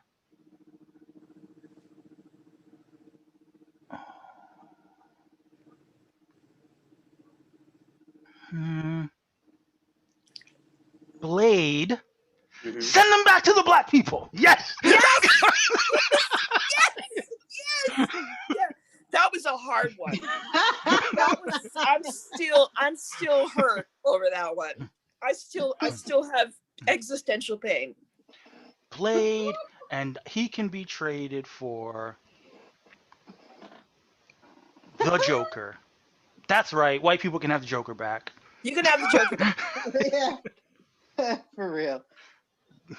White I people mean, get the Joker and white kind of makes sense. I mean, this is a guy who commits countless crimes and is never. There's always and a then story. laughs about it. Like There's that's always a definitely story white about thing. No, how just like kidding. how misunderstood he is. Like as soon as he commits his latest crime, there's all manner of sympathetic stories about his childhood, Exactly. which explain why he did what he did, and he never faced accountability. He thinks it's all a big joke. Yep. That's the Joker to a T. So it's only right. Blade is back. You know, coolest vampire hunter there is. Blade is back, and you know who's coming to play him. Mahershala. That is going to be stunning. They are looking for a writer for the film on Twitter, and it just astounds me that Marvel Well, I don't think they're already looking has a for them. database of all these. I don't think they're looking for them on Twitter, though. I think people on Twitter are just volunteering to be the writer. Right. You know, I think cause it's funny though, because I remember this story that was the source of this article. This was, I mean, the source of many articles. It was basically an article about how now a lot of projects are trying to find authentic writers in order to better fill out the stories that they want to tell, more diverse stories. And you know, it did a little bit of concern trolling because they were saying like, is it potentially going too far, making it hard for white writers to find work? And you know, they mentioned that Blade as of that moment had not yet found a writer because Marvel was making sure that they were going to find black people to write for the show, and that That's great. and that was what prompted this whole, you know, all these articles about how Marvel was looking for black people to write for Blade. It wasn't they specifically put out any kind of casting call or any kind of inquiry to black writers. It was more that it was just well known in the industry that that's what they were looking for. Got it. And you know, I tried to ask Brian Edwards Hill if he had any designs on Blade, but come to find out a few days later, we found out that he got this big deal to do Power Rangers. So he's out. Wow, good for him, Mazel. Yeah, and they're planning to do a whole big franchise with the Power Rangers. Wow. So, Mazel tov, Brian Edwards. I totally get why he might have not wanted to take a Blade gig for one project versus, you know, potentially running a whole franchise. But Reagan Gomez, I mean, there are a ton of awesome black women writers who, and I know that Marvel does look at Twitter. Mm-hmm. Wasn't that how Simu Lee got cast as Shang-Chi? Well, one of the more well-known examples was Eve Ewing. Of course. You know how she got on Ironheart. She sort of campaigned. People campaigned for her, and she, you know, agreed with the campaigns, and they went ahead and reached out. I think I want to say Ta-Nehisi Coates also got his gig. his first Marvel gig because of a little bit of Twitter campaigning. So it Oh, has absolutely. been known to happen, and that's Yeah, why I don't discourage any of the black writers from shooting their shot. exactly. Keep tweeting about it. Keep tweeting about it because Marvel But does pay attention. They but do pay. I do feel like the minute they stop tweeting about it is the minute that we know that they've gotten the gig. Right. Because then That's they've signed their NDAs. yeah, exactly. And that's when the Iron Curtain of vibranium falls. I just have to point out that I love NDAs. I feel like, everybody needs to sign one, like, especially if I'm dealing with them. But like at the same time, I kind of feel it's true. It's so true. Like I've tried. I really have. I'm like, we can't talk unless you sign an NDA. I'm trying to make myself self-important. But like I hate the fact that like the whole point of I think it kind of takes away from the consequence of doing something wrong and also preventing it in the future by having people not speak about it. No, 100%, sure.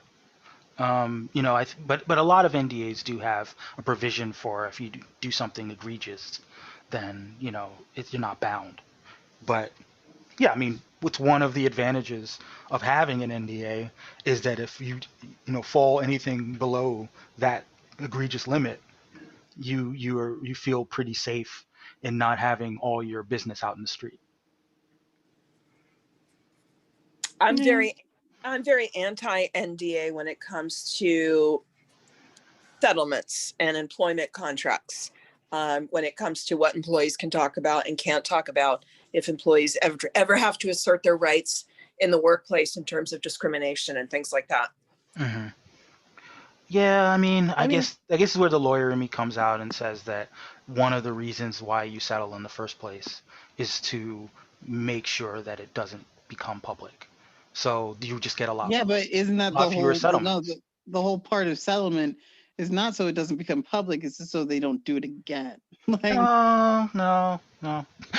so It's I too. have a quick question. Like, so if you were like, and that's I guess this is where like I guess bigger companies get people, is like, like let's say you're doing it not only to right a wrong, but like you're also making a statement.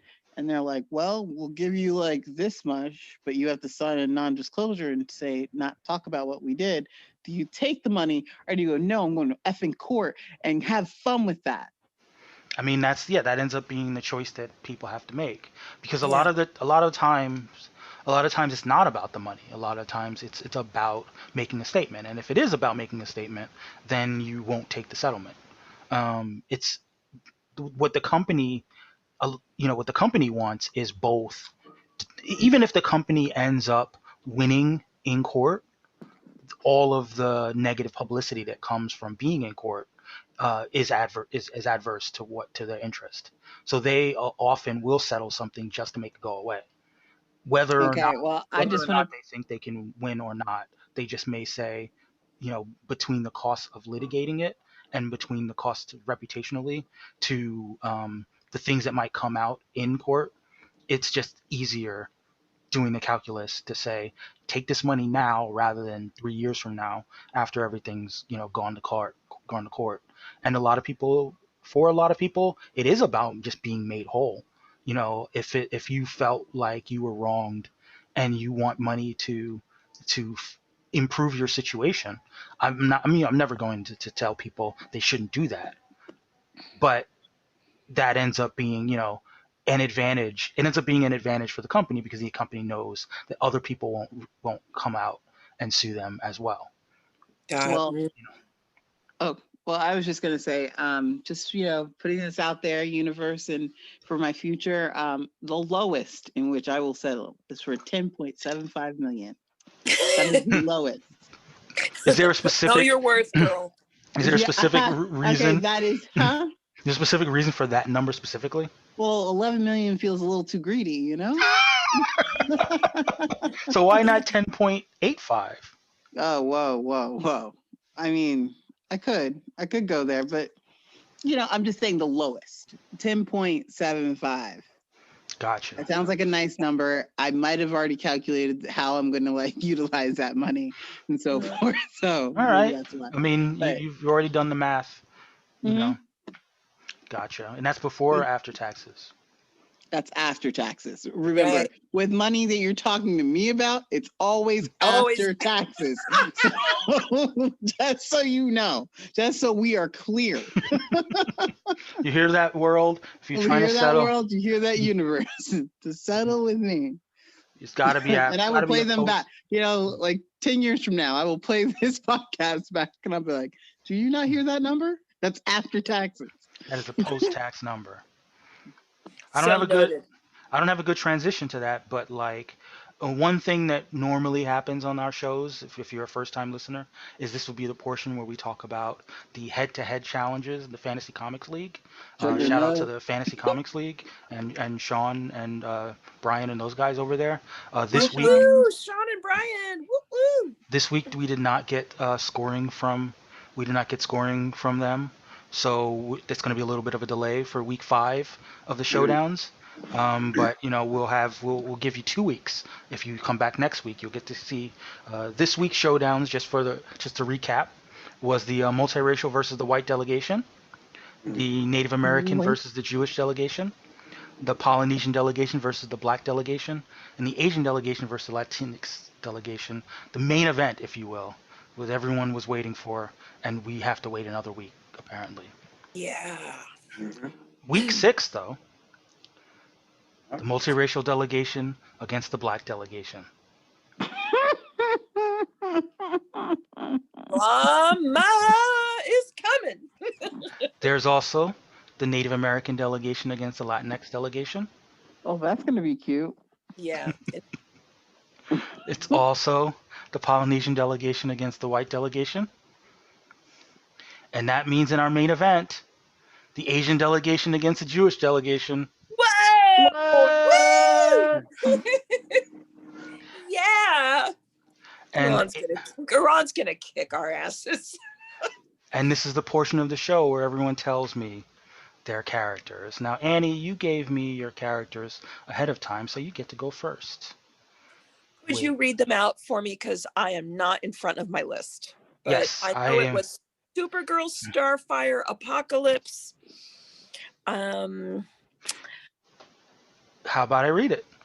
Apocalypse, Moon Knight, Right, Mark. Supergirl, Zatanna, That's right, it was Zatanna. Yeah. and Starfire. And we are still waiting for the characters from the Asian delegation. Batman and someone else. Batman and the I mean, Batman and the Bat I'm just gonna Tags. call out Ron right now and say, like, it's kind of weak that every single time you yell Batman. Like, I mean, seriously, like, I mean, are you too scared of the Jewish delegation to not put Batman there? I'm just saying, it sounds a little like, Ron's probably gonna pick Batman, Shang-Chi, and anyway, he's not here, so we can't speak for him. We love you, Ron, though. We love you. We'd love to have you in the show. Do we come love on the you, Ron? show. I know I've never met you, Ron, because you've never been here. Ron's Just a saying. sweetheart. He totally needs to come on the show. All right.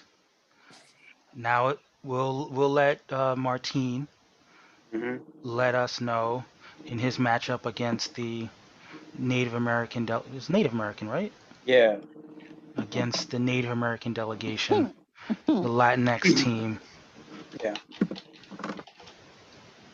All right. Thor. I think he's. I think his you should solo go really, book. I think you should go really masculine, Martine. Like, I mean,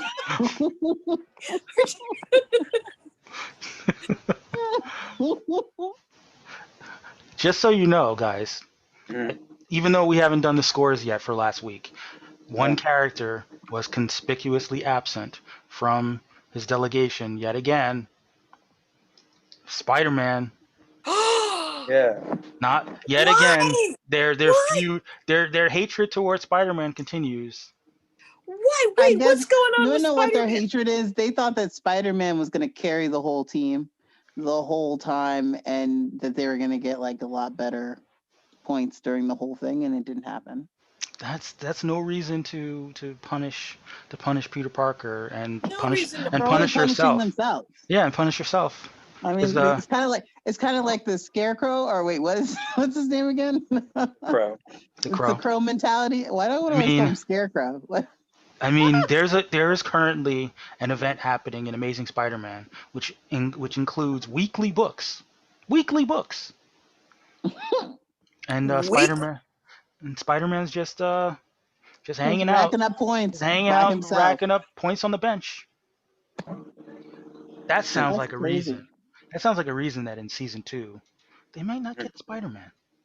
You know what? Don't worry. I'll call Joaquin tomorrow, and I'll like josh him for it. But It might be a turnaround. sorry, Martine. Who else is coming from the Latinx delegation? Miles Morales. Miles. Yay!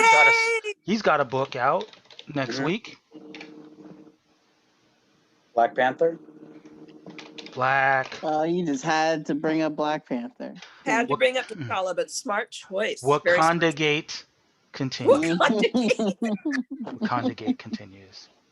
Wakanda. Okay. Who else? Constantine. John Constantine. Okay. And Wolverine. No Superman. Wow. He doesn't look Wow. like he's in anything. I think what he's saying is that he's going against the Native American team, so he doesn't need Superman. Like he's not scared. He doesn't need the big guns. Is that what he just said? I mean, that's kind of what I heard by him not picking Superman. Kind of feels that way. Yeah, like he's like, Kinda look, I could win with like my eyes closed and my hands tied behind my back, kind of thing. Like I think that's what Martine is saying. At least that's what he texted me or chatted me up and said. You know, he's like, that Native delegation, they ain't shit. That's what he said. I did not. I mean, it's Kia is the shade finder. Like if there's potential shade in a situation, she's on it with electron microscopy and a laser sight. Yep, I can see it. I can smell it. I know it. And she's like Midnighter. She's already got a million different scenarios in her mind of what could potentially happen. Shade. all right, Kia. Now you're up. Who are your 5? Actually, oh yeah, I am up. I was about to I'm deferring to Anne. Now, who am I going against again? You were going against the Black delegation. Oh. Sorry. Oh, actually, that reminds me. That reminds me. Randy, our friend Randy, friend of the podcast, did give us the characters from the Black delegation, so I can read them live on the show. Didn't Randy come on like a couple episodes he's been ago? on. He's been on. Jason Todd. Domino. Dazzler. Joker. And Doom. So those are the characters you're going to be going against. Jason Todd, Domino. I'm sorry, I fell Dazzler, asleep. What'd you say? Joker. Oh, the pain. All right, who are your 5? Well, I honestly, I didn't do my research in terms of like what books are coming out right now or what's coming out. That just means that you have 24 hours to change your picks once you've gotten your research. You know that's work. You know that's work, right? Anybody want to tell me what books are coming out? Nobody? I see want us to pick Get being cavalier over here. I can't trust you, Martine. Look at that smile. He's like, do you want me to tell you what books are coming out? Huh? He's gonna make them up. And I'll be like, oh, that sounds great. So they picked Joker. What? Oh, are you gonna do like tit for tat? Are you gonna pick a character specifically to go against each of the other Yeah. characters? Okay, Yeah. this could be fun. So Um. so they pick Well, Joker. Who are you picking to go against Joker? Harley? is Joker their best? Their best, like, on their team? I mean, at this point, it might be Oh. Doom because Joker's finished Yeah. up Then his I'll go with Harley. Harley. I'll go with Okay, Wonder Woman for Doom. Wonder Woman for Doom. What's the other ones that they had again? Jason Todd, Domino, Uh, and Dazzler. Jason Todd. He gets the crow. No, I'm just kidding. Jason Todd can get.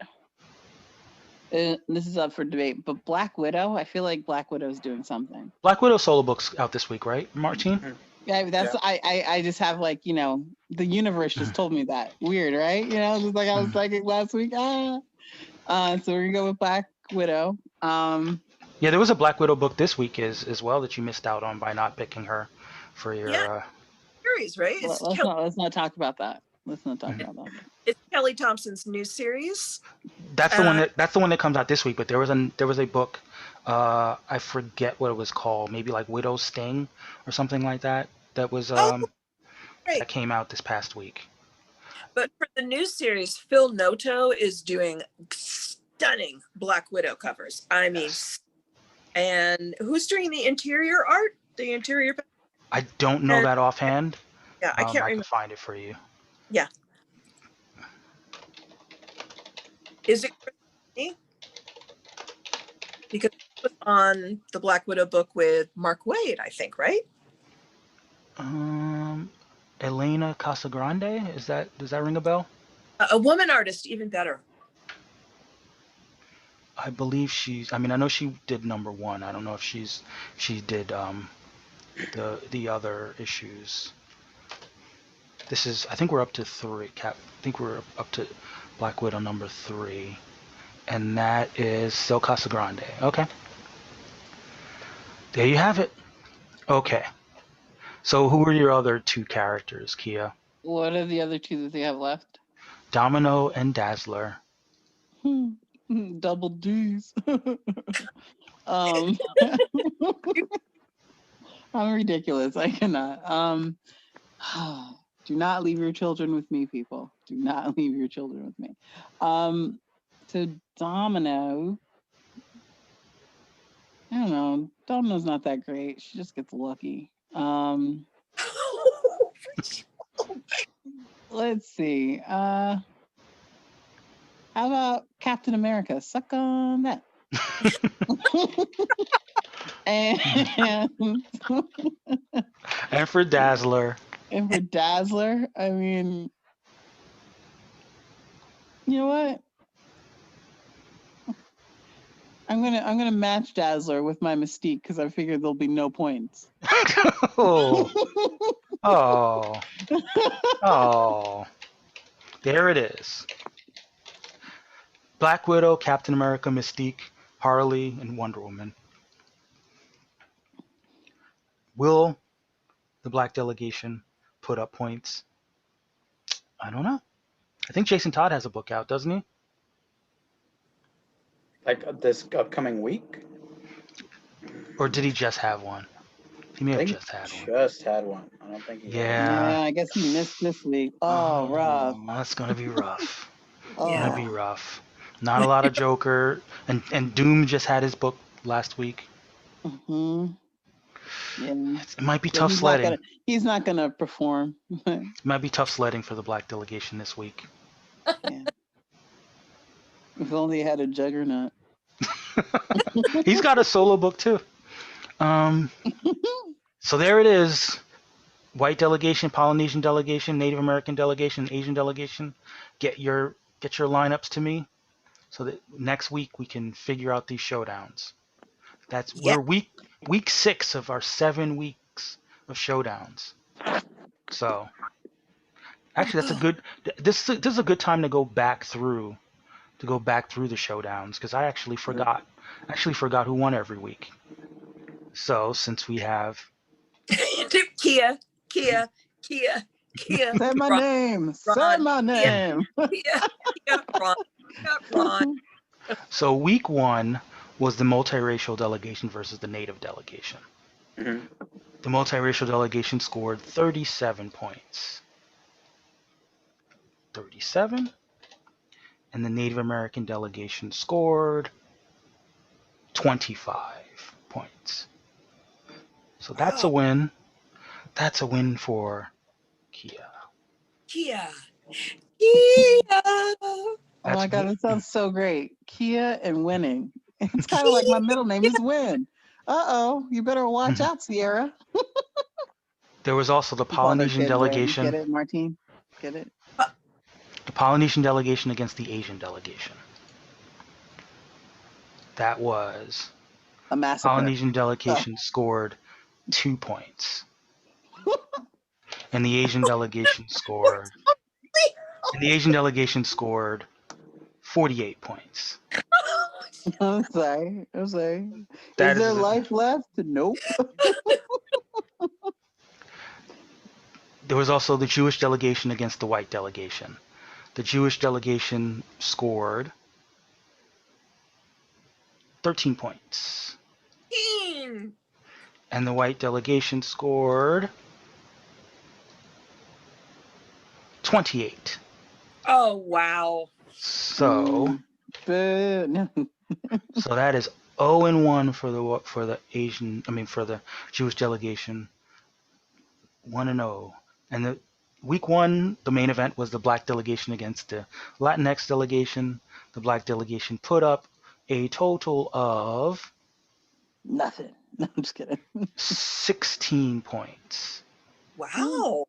compared to the 50 points for the Latinx delegation. Oh. So that's a win.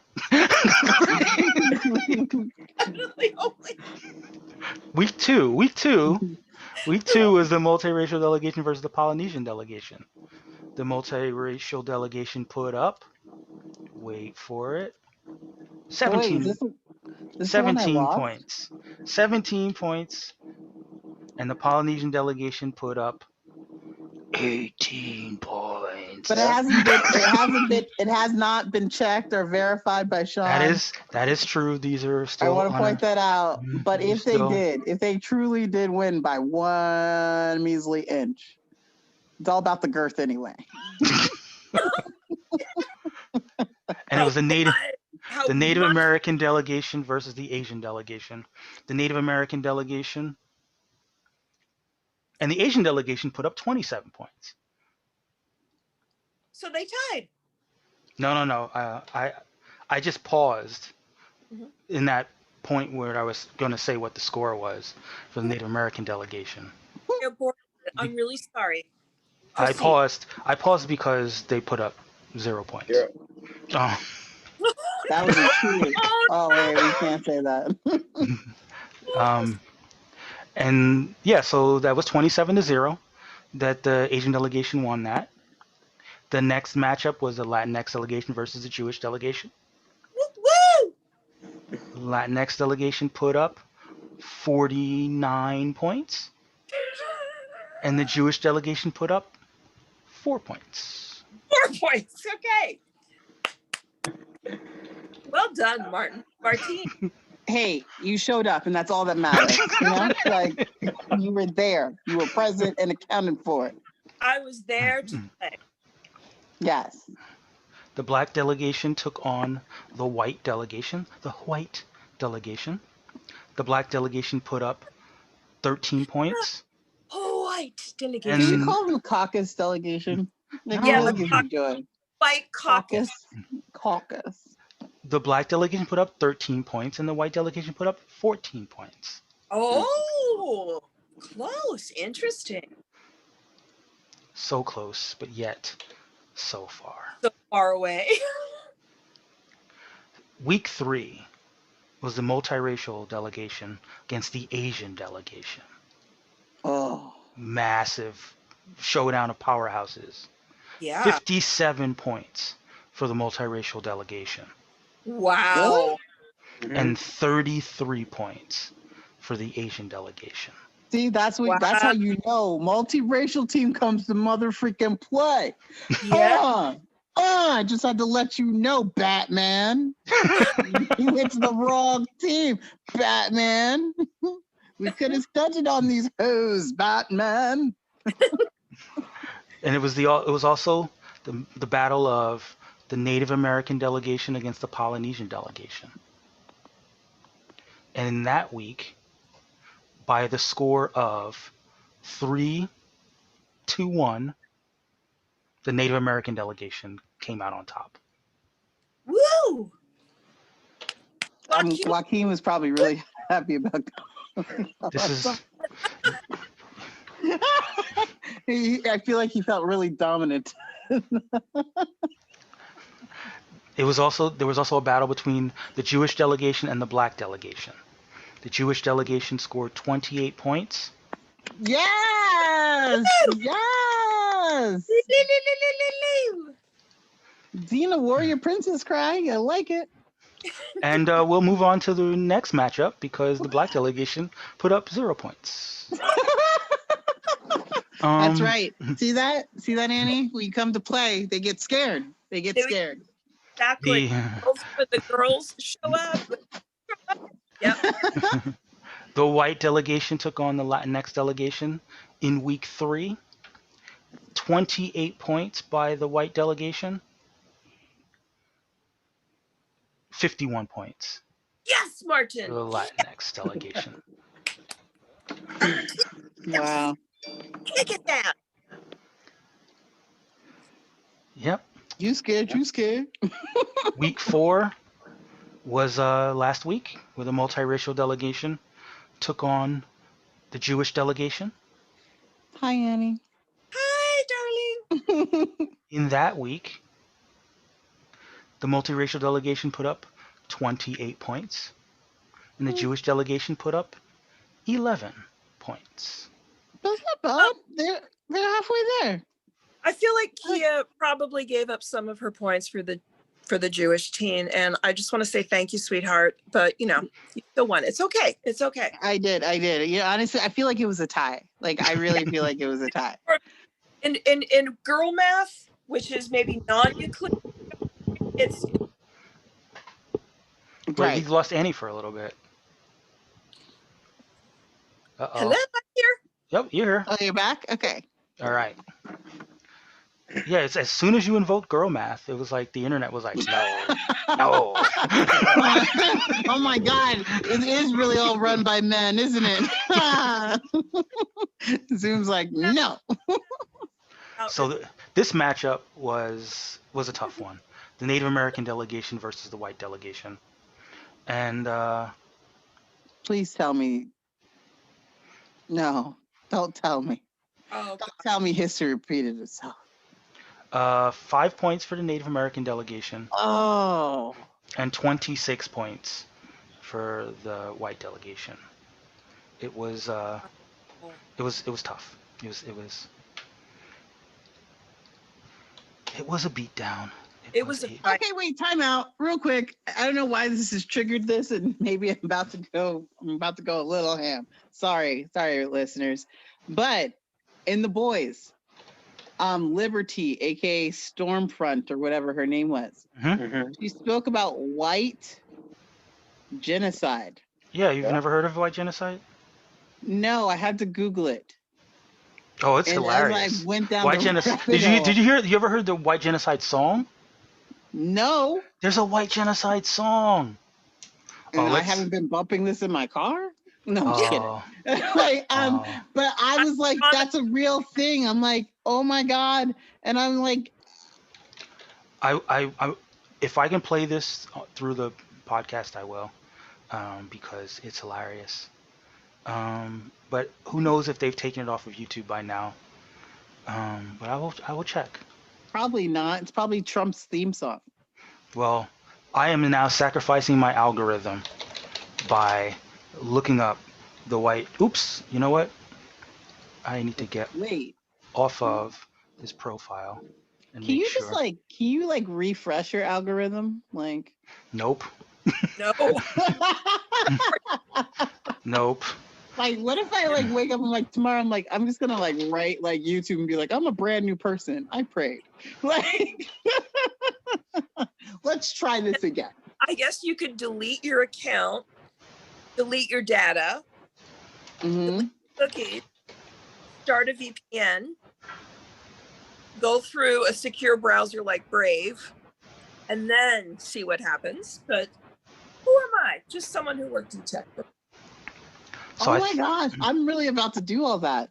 So I think this is it. I don't know if you guys will be able to hear it on the podcast, but I'm gonna play a little bit of it. I'm sorry, I just see like a guy with KKK mustache. No, this isn't the one. I'm sorry. Okay. Oh darn. Groove. No, it wasn't the one. There was one. It's so. What is it, Michael? I'll have to share it with you later. Why does it just pop up in my algorithm? No, I'm just kidding.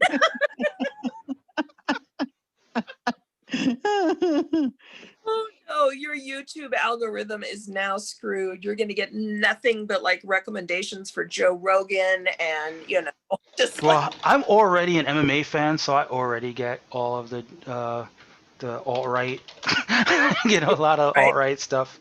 But yeah, it's rough going. Yeah, it's sad. Yeah, white people really think white genocide is a thing here. Oh, and that's that's a core tenet of modern present day alt-right / white supremacy / Nazis. that's so crazy. Yeah, and also a lot of other. And I think it's crazy that the Nazis of all people brought that up. I feel like a little confused in that moment. Like, weren't they kind of like the creators of white genocide?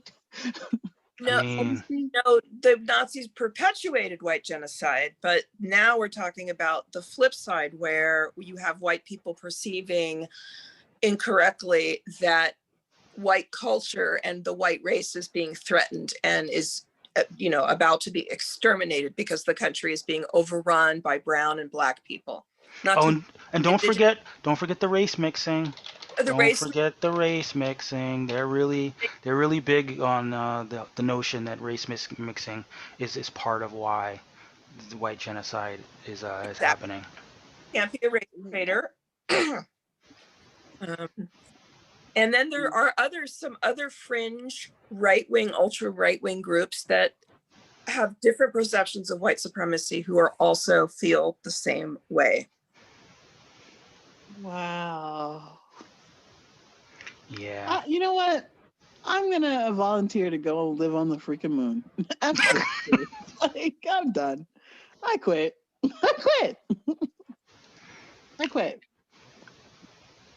I'm done. I'm done with this world. Yeah. There still has to be an island left that, doesn't, other than Snake Island, that doesn't have anybody on it. I'm not going on that Snake Island. That's some scary shit right there. Buy your lottery tickets, and if we win, we buy an island. That's what I'm saying. Like, I'm not really sure how we can transition from white genocide, but we're gonna move on. We're gonna, I'm sure. Just so we're clear, the white delegation is not proponents of white genocide. I'm guessing it won't happen in season 2 either. So, feel free, white people, if you want to support the white delegation, as long as you're not white supremacists, you can continue to support the white delegation in the racial draft. No, white supremacists can support the white delegation too. I mean, followers are followers, right? There is a special Patreon tier. There is a special Patreon tier where you just provide us with your email address and your actual address, and we can forward that information to the FBI. But make sure you send us Yeah, you know the number. That amount. Send us that amount. Mhm. Send us That send us that I amount. yeah, But make sure you include your address. That's very important. We will not Oh my accept. God. We will not That'd be accept the a funniest thing if donation. racial podcast got. We will not accept a donation That's if you do one way not to ruin include. somebody right If you do there. not It's include like, your address. that's actually genius. Think about it. Like hate groups funding. Like, can you imagine if like a hate group funded like Black Lives Matter? Like, I mean, That would be that would awkward. literally ruin Black Lives Matter. I mean, it would ruin the hate group too. It's like, Yeah, but if they're doing it to be like like super villains, so to speak. Now that I think, or super terrorist. I don't. Oh, okay. um, I don't get it. they're all the boys references, by the way. Yeah, that actually is kind of genius. I was just gonna say, Uh-oh, we lost Annie again. yeah. Are you guys here? Yes. Okay, yes. Yeah, I've been talking softly. Sorry. I was just going to say, remind people, going back to what Michael was saying, yes, this is the racial draft where we are race bending gleefully. So we bash fash in this house. Don't come near us if you're white supremacist. Good white people. I mean, you can, but you have to deal with Annie. And you don't want to do that. She will eat you. Oh man, we are a glorious train wreck. She's sometimes. amazing. We're a glorious train wreck. We somehow got stuck in the pit of white supremacy. So now let's move on to something. Let's move on. Let's move on to the white delegation. I mean, the white delegation's domination of the Native American delegation. Their devastation will not go unpunished in a karmic way in season two. However, the Polynesian delegation took on the Latinx delegation last week, and week 4, as it were. The Polynesian delegation, wait for it. Okay, the Latinx delegation. Latinx delegation only chose one person. The Latinx delegation put up 22 points. 22 points to the 0 points from the Polynesian delegation. Light work, as they say. Light work. And the Asian delegation took on the Black delegation. The results might surprise you. Oh, really? Wow.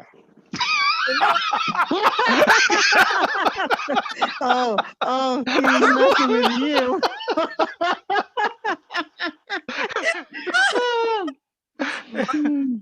Well, the Asian delegation put up 89 points. And the Black delegation put up 7. Can I just say that I was really happy I didn't go against them like last week? I'll just say. Yeah, it's like they took their beating at the hands of the multiracial delegation to heart, and they as often happens, the Black delegation took the brunt of the punishment. they took it out on the Black delegation. It's very sad. This all makes sense. Makes sense. So stay tuned. Going through. So that means that so far through 4 weeks, 3-1, the multiracial delegation. The Native American delegation is 0, 2, 1-3. The Polynesian delegation is 1-3. The Asian delegation is 3-1. The Jewish delegation is 1-3. Oh my God! Did we drop below mortal calculable math? The white delegation is 1, 2, 3-1. The Black delegation is Say it out loud. Say it. Say it louder. I'm O black and I have no N points. ON4 for the black delegation, and the Latinx delegation is 4 and 0. Wow. 4 and 0. Wow. Wait, who? Latin- Nick? Latinx delegation 4 and Yeah. 0. How could they be 4-0 if they lost against me? They didn't face you yet. Yeah, they did. We're the main event of all main events in week 7. Right. That's Oh, right. I That's didn't- right. So that could be the So that should be matchup. fun because I've Yeah. already looked at it. I'm coming. I've already looked at that week. That should be fun. Yeah. Yeah, that means I have to pay attention to the actual books that come out. You just messed up, Martine. You messed up. But before we get I to mean, week 7, it's not gonna be we as still good. have week 5 and week 6. Okay, well, I actually want to do it week 6 instead of week. I'm going to do it week 6 instead of week 7. I'm changing it. On that note, before you guys get into that, I'll have to sign off early. All right. No, Well, Annie. it was a pleasure, Andy. Thank you for giving your perspective to the podcast. We definitely need Yes. it for the Moon Knight topic. Yes. And let the people know where they can find you. Fangirl Smash, all one word, on the Twitter streets. And again, I'm so sorry that the first 25 minutes of the podcast was simply the Jewish delegation ranting about Moon Knight. Apologies. Hey, do not I feel like apologize. We loved the it. people wanted it. Yeah, the people needed it. Mhm. I felt Yeah, nourished. you filled them up. I know, but I feel better. I feel unburdened. So my That's good. There's the juggernaut. Oh God. I On love that you. note. All right, it's war, and on that note, I'm signing off. It's war. Love you. Bye. Bye, Annie. All right. So yeah, I mean we're almost at the end for all of us. This was Can we take a moment? I totally slipped that in. I feel so good. Kia is always a fan of slipping things in. Call me. Oh my God, I'm so sorry, Martine. I know Martine gets really he's like, See, if you were cringes. if you were a Patreon subscriber, you could see Martin's blushy face. He's just like, this is too much. This is too much for me. All right, guys, what's up? Were you about to try to sign off? Because before we go, Martine has to tell us about his brand new job, where it's located, and so we can visit him and we can support him. Let's not do that in a public forum. However, we do want to find out about whether your attempts to find Martine a British woman have been Oh, successful. yes, that too. Well, that's another reason why I need his address, because I have some pictures and some people that are totally interested, and they have real accents. No. If you're a British listener and you'd like to have a date with Martine, Yep. Patreon. We have a Patreon tier for that. You as can well. find me. You can find me at Kia Bism on Twitter and Kia Bism on Instagram. Yeah, apparently Kia will be the recipient of all the photographs. Yes, she will and decide I will which are appropriate. interview you. Mm-hmm. You know, are you on Snapchat, Kia? Or should they send you some snaps? I am on Snapchat. I think it's like Brown Sugar. Okay. No R. Share your snaps. Share your snaps with Kia. The racial draft is not on Snapchat. We have seen our share of Snapchat penises, and we don't want to see any more. So Yeah, I don't want to see penises either. Remember, this is for Martine. Okay, No. not for me. you didn't specify. Oh wait, actually, Martine. I mean, this whole time. I mean, that's presumptuous of me, Martine. What are you looking for? In a mate. In a mate?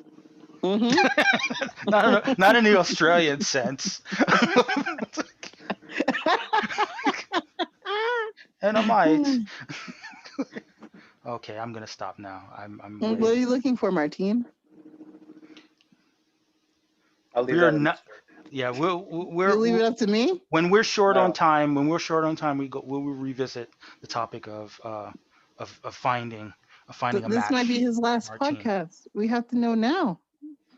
It will not be Martine's last podcast. We will not allow it. We will not allow it.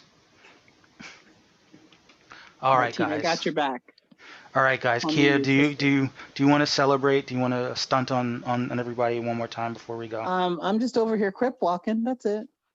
You know, Over here crip walking and zooming. That's just all I'm doing. although technically, when it comes to head-to-head challenges, right now the Latinx team are front running.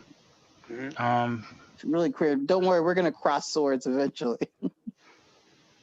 Mhm. I'm gonna leave that alone.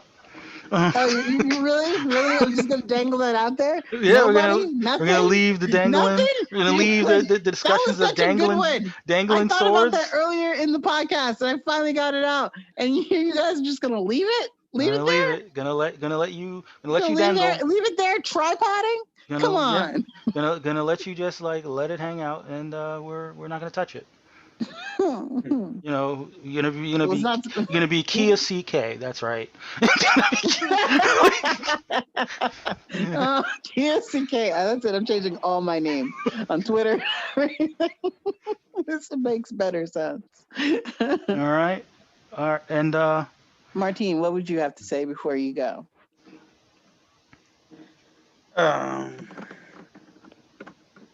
Nothing much. I mean, I don't really got anything to really talk about. all right. Stop trying to do that, Kia. Stop trying to do what? Well, I'm going to say something. Okay.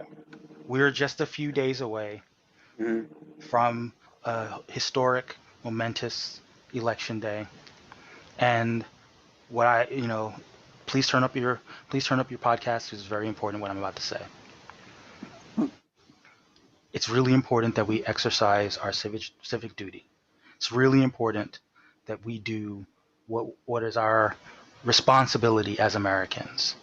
So I know a lot of people say it doesn't matter who you want to vote for, just vote. I'm here to tell you that it does matter. Vote for Joe Biden. And if you plan to vote for Donald Trump, don't vote. Don't vote. Because you don't believe in democracy anyway. So you shouldn't vote. Because what the America that you want to be a part of is not an America that's based around democracy. So don't bother voting. Enjoy your 4 years, and we will enjoy civilization, hopefully, starting after Election Day. Hopefully, we will do our part to fix the broken country that these last 4 years have provided.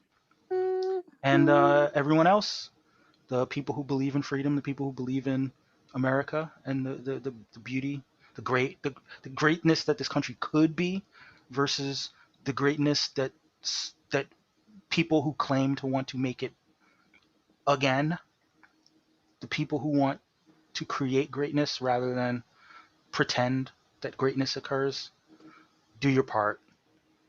Whether you've already cast your vote through early voting or whether you plan to cast your vote on Tuesday, we all are in it together. We're all part of this group of people who want better. And if you want better, make better choices. So on that note, this week, more than any other week, all things are possible.